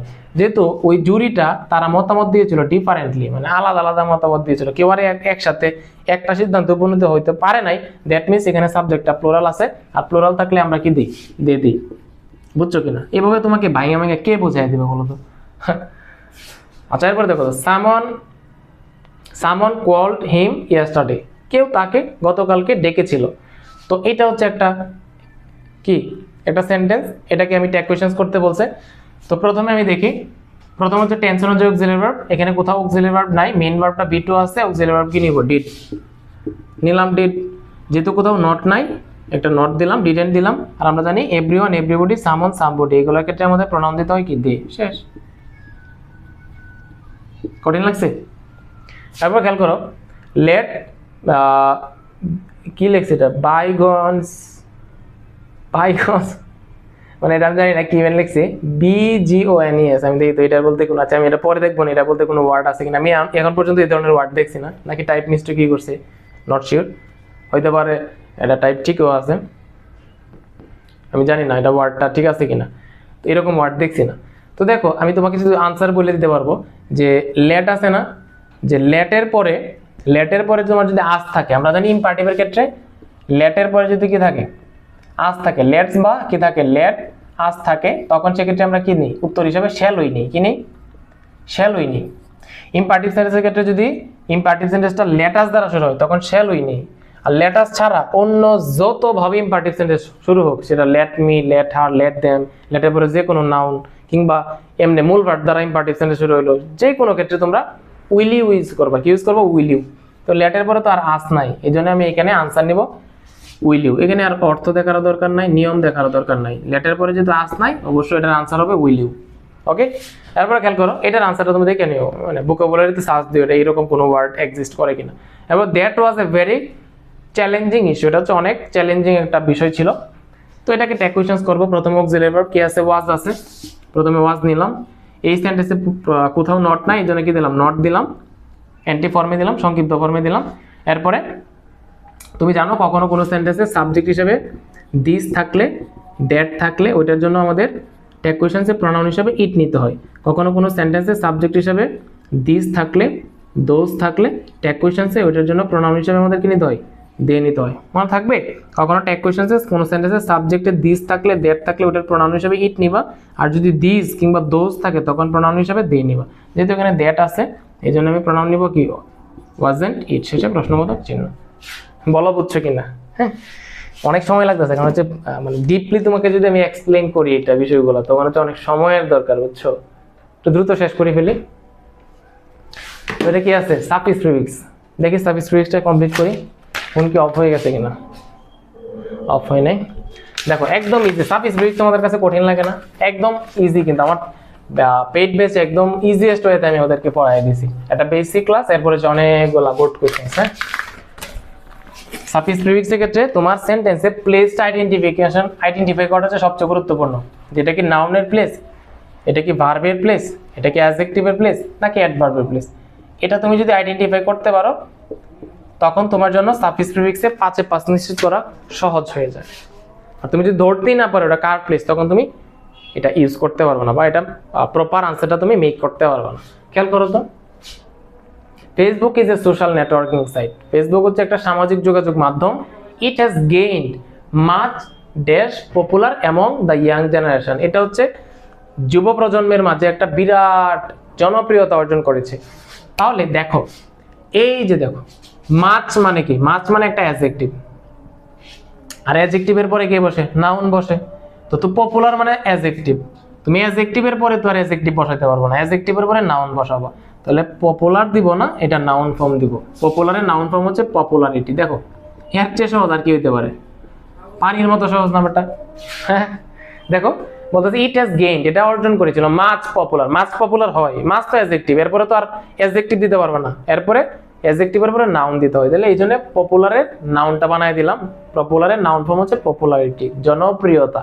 তাহলে ইট has gained much popularity among the young generation. Sometimes, মাঝে মাঝে আওয়ার ইয়াং জেনারেশন, আমাদের যে যুব প্রজন্ম যেটা আছে, ওয়েস্ট, তারা অপচয় করে দেয়ার ড্যাশ টাইম, তারা তাদের মূল্যবান সময়টাকে নষ্ট করে, অপচয় করে বাই ব্রাউজিং ফেসবুক। এই ফেসবুক ব্যবহার করে সারাদিন এই ফেসবুকের রিলস দেখে, দেখতে দেখতে দেখবা হচ্ছে চোখের নিচে কালি ফালাইয়া দেয়। তোমরা মাঝে অনেকে এরকম আছো, রিলস দেখতে দেখতে খাওয়ার সময় নাই, পড়ার সময় নাই, ঘুমার সময় নাই, একদম রিলস দেখতে দেখতে চোখের নিচে কালি বানায় গেলো, কালি ফালাইয়া দেয়। সো এই জন্য বলতেছে আমাদের যে যুব প্রজন্ম যারা আছে তারা অনেকেই হচ্ছে এই ফেসবুক ব্যবহার করার মাধ্যমে তাদের মূল্যবান সময়টাকে নষ্ট করে দেয়। তাহলে দেখো এই যে টাইমটা আছে না, টাইম কিন্তু একটা নাউন, সময় কিন্তু একটা নাউন। তো নাউনের আগে কার প্লেস? অ্যাডজেক্টিভ বসে। কিন্তু ভ্যালু তো মানে মূল্য, এটা একটা নাউন। তো তুমি তো আর নাউনের আগে নাউন বসাবো না, নাউনের আগে কে বসে? অ্যাডজেক্টিভ বসে। এই জন্য ভ্যালুটাকে অ্যাডজেক্টিভ করে দিব, এবল যুক্ত করে, তখন কি হয়ে যাবে? ভ্যালুয়েবল হয়ে গেল। ওকে, তাহলে দেখো কি করে দিলাম? ভ্যালুয়েবল টাইম করে দিলাম। ভ্যালু টাইম হয় না, কি করতে হয়? ভ্যালুয়েবল টাইম দিতে হয়। কেন ভ্যালুয়েবল করলাম? কারণ টাইম একটা নাউন, নাউনের আগে অ্যাডজেক্টিভ বসে, এই জন্য ভ্যালুর অ্যাডজেক্টিভ হচ্ছে ভ্যালুয়েবল। তাহলে sometimes our young generation waste their valuable time by browsing Facebook. Okay, এরপরে খেলবো। সো ইন দিস কেস, এই ক্ষেত্রে parental dash supervise is a must. তো এই ক্ষেত্রে শিশুরা যাতে, আমাদের যুব প্রজন্ম যাতে, আমার ভাইয়াটা যাতে, আমার আপুটা যাতে খুব বেশি পরিমাণে ফেসবুক ব্রাউজ না করতে পারে, সেক্ষেত্রে পিতা মাতা যারা আছে, পিতা মাতাদের তদারকি করা দরকার। যে পড়তেছে কি পড়তেছে নাকি ফোন বের করে রিল দেখতেছে, এটা দেখা দরকার। সুপারভিশনটা দরকার, তদারকির বিষয়টা দরকার। দেখো এখানে সুপারভাইজ একটা ওয়ার্ড আছে, সুপারভাইজ মানে তদারকি করা। তুমি জানো প্যারেন্টাল মানে একটা অ্যাডজেক্টিভ, প্যারেন্টস মানে হচ্ছে নাউন, প্যারেন্ট থেকে প্যারেন্টাল, প্যারেন্টাল মানে অ্যাডজেক্টিভ। তো অ্যাডজেক্টিভের পরে কে বসে? নাউন মামা বসে। তো সুপারভাইজ তো ভার্ব, তদারকি করা, তুমি তো ভার্ব দিতে পারবে না, ভার্বের নাউন ফর্ম দিবা। তো এই জন্য সুপারভাইজের নাউন ফর্ম হচ্ছে সুপারভিশন।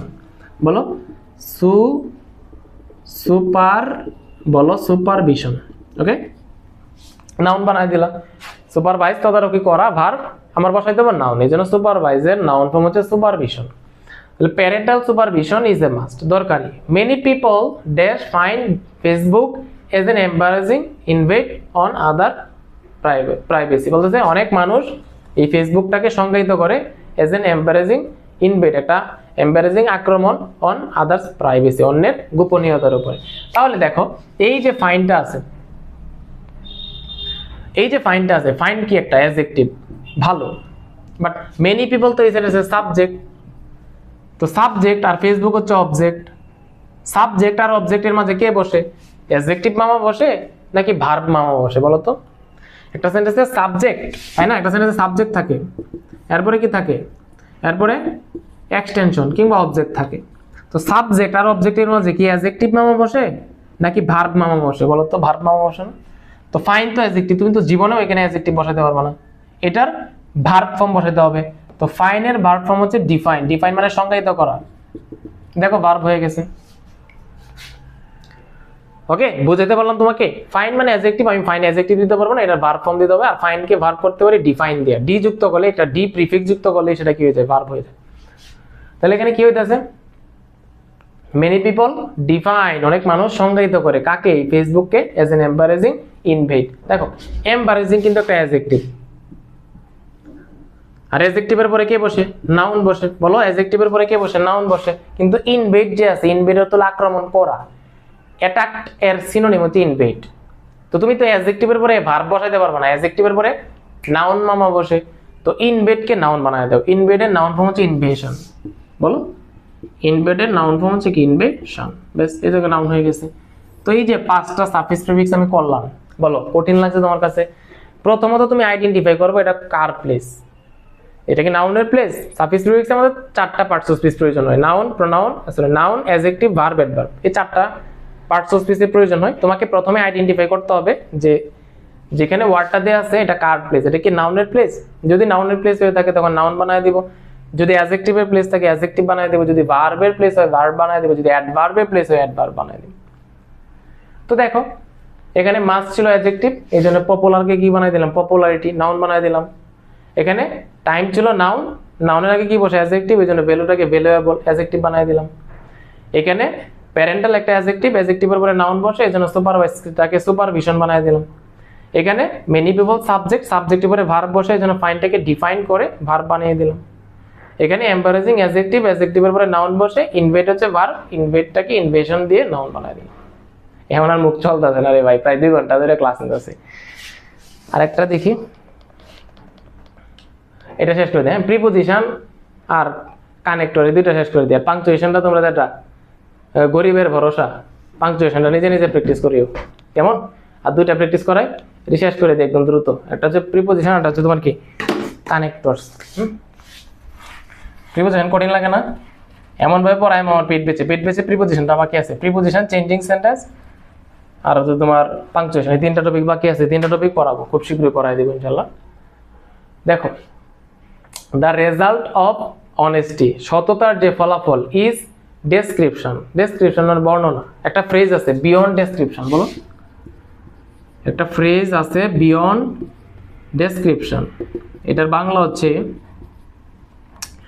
বর্ণনাতীত, মানে হচ্ছে বর্ণনার বাহিরে। বিয়ন্ড ডেসক্রিপশন মানে কি, বর্ণনার বাহিরে। তো এখানে দ্য রেজাল্ট অফ অনেস্টি মানে সততার যে পুরস্কার বা সততার যে ফলাফল, এটা হচ্ছে তোমার বর্ণনার বাহিরে, এটা তুমি বর্ণনায় প্রকাশ করতে পারবে না। তো বাহিরে হচ্ছে আমরা কি দিতে পারি, বিয়ন্ড দিতে পারি। মানে কি দিতে পারি বলো, বিয়ন্ড দিতে পারি। ওকে, বুঝতে পারছো? এরপর খেয়াল করো, ইট রেজাল্টস ড্যাশ পিচ, এই সততা এটা কি নিয়ে আসে বলো, এটা শান্তি নিয়ে আসে। তো রেজাল্টের পরে তুমি কি দিতে পারো, রেজাল্টের পরে আমরা ইন বসাই, কি বসাই, রেজাল্ট ইন।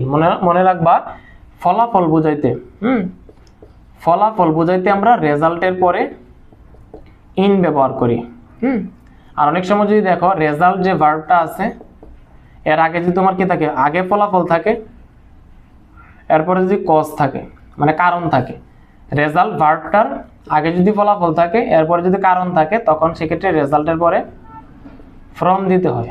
বলো ফ্রম দিতে হয়। তাহলে কি বললাম, রেজাল্টের পরে যদি ফলাফল থাকে তখন দিবা ইন, আর যদি রেজাল্টের পরে কারণ থাকে তখন ওই রেজাল্টের পরে ফ্রম দিবা। এখানে তো সততার ফলাফল কি, শান্তি, যেহেতু রেজাল্টের পরে ফলাফল আছে এই জন্য আমি কি দিব, ইন দিব। হ্যাঁ, তাহলে বি নাম্বার কি দিব, ইন। এরপরে দেখো অন দ্য আদার হ্যান্ড, অন্যদিকে মিজারি, মিজারি মানে হচ্ছে দুর্দশা, কষ্ট, দুঃখ, রেজাল্টস এটা আসে ড্যাশ ভাইস, ভাইস মানে হচ্ছে তোমার পাপ। হ্যাঁ, এটা হচ্ছে তোমার কি, পাপ থেকে তোমার কি আসে, পাপের ফলাফল, পাপের ফলাফল হচ্ছে দুঃখ, কষ্ট।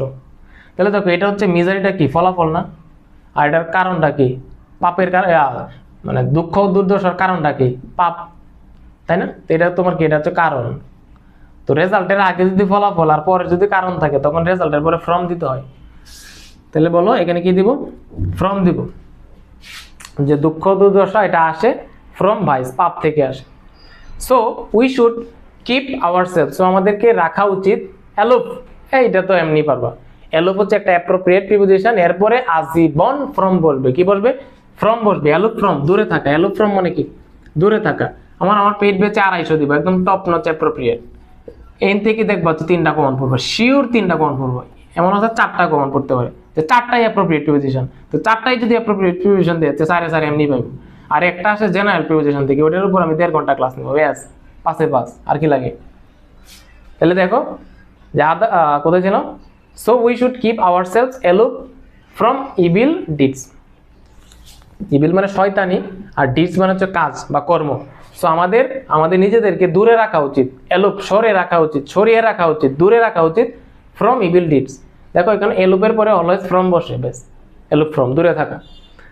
এরপরে ইভিল ডিডস, এই শয়তানি কাজগুলা ব্রিং ড্যাশ রুইন, রুইন মানে ধ্বংস। তো এই শয়তানি কাজগুলো একজন মানুষকে কি করে দেয়, একজন মানুষকে ধ্বংস করে দেয়। তো ধ্বংস করে দেওয়া, মনে রাখবা ব্রিং এর পরে ঘটানো অর্থে, ব্রিং এর পরে ঘটানো অর্থে আমরা অ্যাবাউট দিতে হবে। কি দিতে হবে? অ্যাবাউট। ব্রিং অ্যাবাউট মানে ঘটানো। কি বললাম? ব্রিং এর পরে তুমি যদি ব্রিং আপ দেও, ব্রিং আপ মানে লালন পালন করা, তারপর যে ব্রিং ফোর্থ মানে উৎপাদন করা, হ্যাঁ। আর ব্রিং এর পরে তুমি যদি ব্রিং ইনটু দেও, সরি ব্রিং ইনটু না, ব্রিং এর পরে তুমি যদি কি দেও, অ্যাবাউট দেও, ব্রিং অ্যাবাউট মানে হচ্ছে ঘটানো। এই যে শয়তানি কাজগুলা, এগুলো হচ্ছে একজন মানুষকে কি করে, ধ্বংস ঘটায়, ধ্বংস নিয়ে আসে। তো এই জন্য ব্রিং এর পরে আমার কি দিতে হবে, অ্যাবাউট দিতে হবে। বেশ, দেখো এখানে কিন্তু অ্যাপ্রোপ্রিয়েট প্রিপোজিশন কয়টা আসছে, aloof from appropriate, bring about appropriate, এরপরে বিয়ন্ড ডিসক্রিপশন, এটা একটা অ্যাপ্রোপ্রিয়েটের মতোই একটা ফিক্সড ফ্রেজ। এরপর দেখো রেজাল্ট ইন, এটাও একটা প্রিপোজিশন, রেজাল্ট ফ্রম এটাও একটা অ্যাপ্রোপ্রিয়েট প্রিপোজিশন। এটা তো মোটামুটি 5টাই কোথা থেকে আসছে, অ্যাপ্রোপ্রিয়েট প্রিপোজিশন থেকে আসছে। দেখো অ্যাপ্রোপ্রিয়েট প্রিপোজিশন কি গুরুত্বপূর্ণ, কিন্তু তুমি সারা বছর পড়ো কি, দিকে বুঝাইতে একটু বড় স্থানের আগে ইন, ছোট স্থানের আগে এট, অনেক উপরে থাকলে হচ্ছে ওভার, মধ্যম গোছের উপরে থাকলে অ্যাবভ, লেগে থাকা অবস্থা থাকলে অন ব্যবহার করতে হয়, বা একটা পাখি যদি উড়ে যায় গতিশীল অবস্থায় থাকে তখন সেক্ষেত্রে ওভার, উপরে স্থির থাকলে অ্যাবভ, স্পর্শ থাকলে অন। এটা দেখো একটা পাইবা তুমি, এগুলোর উদাহরণ একটা পাবা, সারা জীবন পরে শেষ করে দেও তোমারই এই নিয়ম পড়তে পড়তে কোনটার জন্য কি। কিন্তু পরীক্ষার মধ্যে আলটিমেটলি আসছে কি, অ্যাপ্রোপ্রিয়েট প্রিপোজিশন। আমি ওইটার বিরুদ্ধে না, বাট প্রথমত তোমার যেটা করতে হবে, অ্যাপ্রোপ্রিয়েট প্রিপোজিশনগুলো আগে ভালো করে মুখস্থ করো, এরপরে তুমি কি করো, জেনারেল ইউজ অফ প্রিপোজিশনের নিয়মগুলো শিখো, ব্যাস। বাট পড়ো সারাদিন কি নিয়ম, অ্যাপ্রোপ্রিয়েট প্রিপোজিশন যদি মুখস্থ করতে বলি মুখস্থ করো না, বা তোমাকে ওইভাবে কেউ পড়ায়ও না। দেখো কানেক্টরটা শেষ করে ফেলি, বেশ পাংচুয়েশনটা তোমরা করে নিও, এরপর আর পারতেছি না, টানা 2 ঘন্টা ক্লাস করাইতেছি ভাই। Dengue fever is a serious disease. Dengue fever হচ্ছে একটা বিরাট গুরুতর একটা রোগ।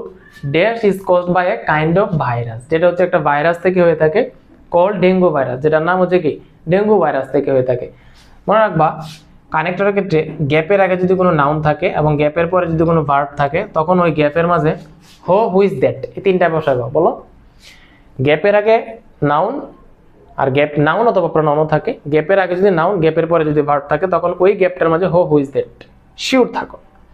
যদি ওই নাউনটা কোনো ব্যক্তি বোঝায় তখন হো দিবা, আর যদি বস্তু বোঝায় তখন হুইচ অথবা দ্যাট দিবা। যেহেতু এই গ্যাপের আগের ডিজিজ মানে রোগ, এটা তো আর ব্যক্তি না, তাহলে ওখানে তুমি যদি হুইচ দাও তাহলে কি হবে, কারেক্ট হবে। আবার তুমি যদি এখানে দ্যাট দাও তাহলে কি হবে না, ভুল হবে না। হ্যাঁ, দ্যাট আর হুইচ আমরা বস্তুর ক্ষেত্রে ব্যবহার করি, তাহলে এ নাম্বার কি হবে, হুইচ। তুমি এখানে দ্যাটও দিতে পারো।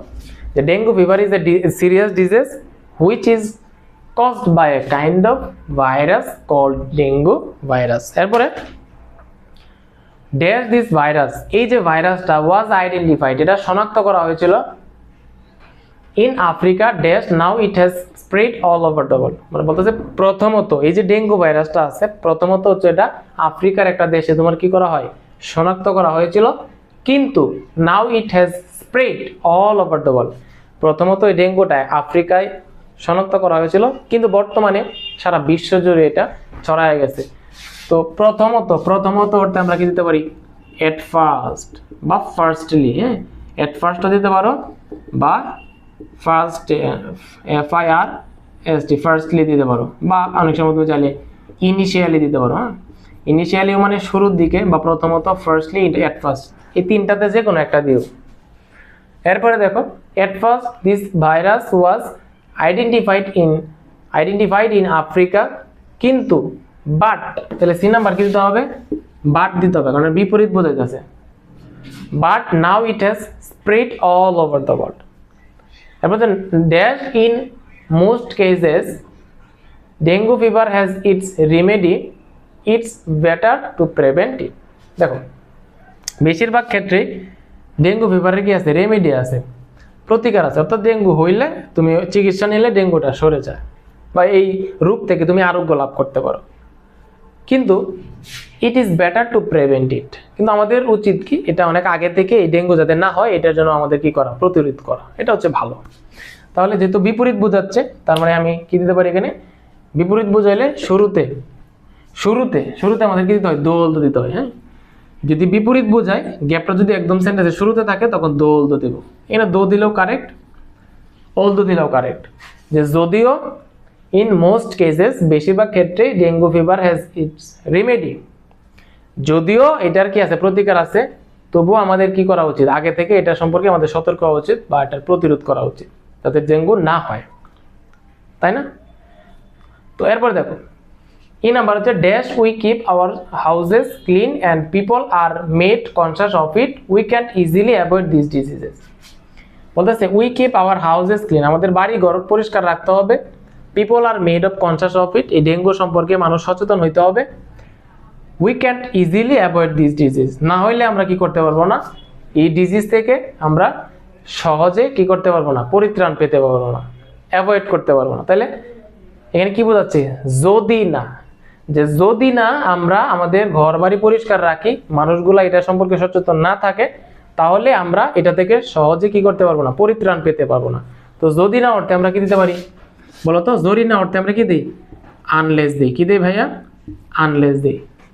ওকে, তো এই ছিল আমাদের একটা প্রিমিয়াম লেভেলের ক্লাস। আমি আমার সর্বোচ্চটা দিয়ে ক্লাসটা নিছি, রোজা রাখাও, বুঝতেছো, টানা 2 ঘন্টা ক্লাস নিতেছি। আর আগে হচ্ছে ভার্সিটিতে 1টা পর্যন্ত ক্লাস নিজে করে আসছি।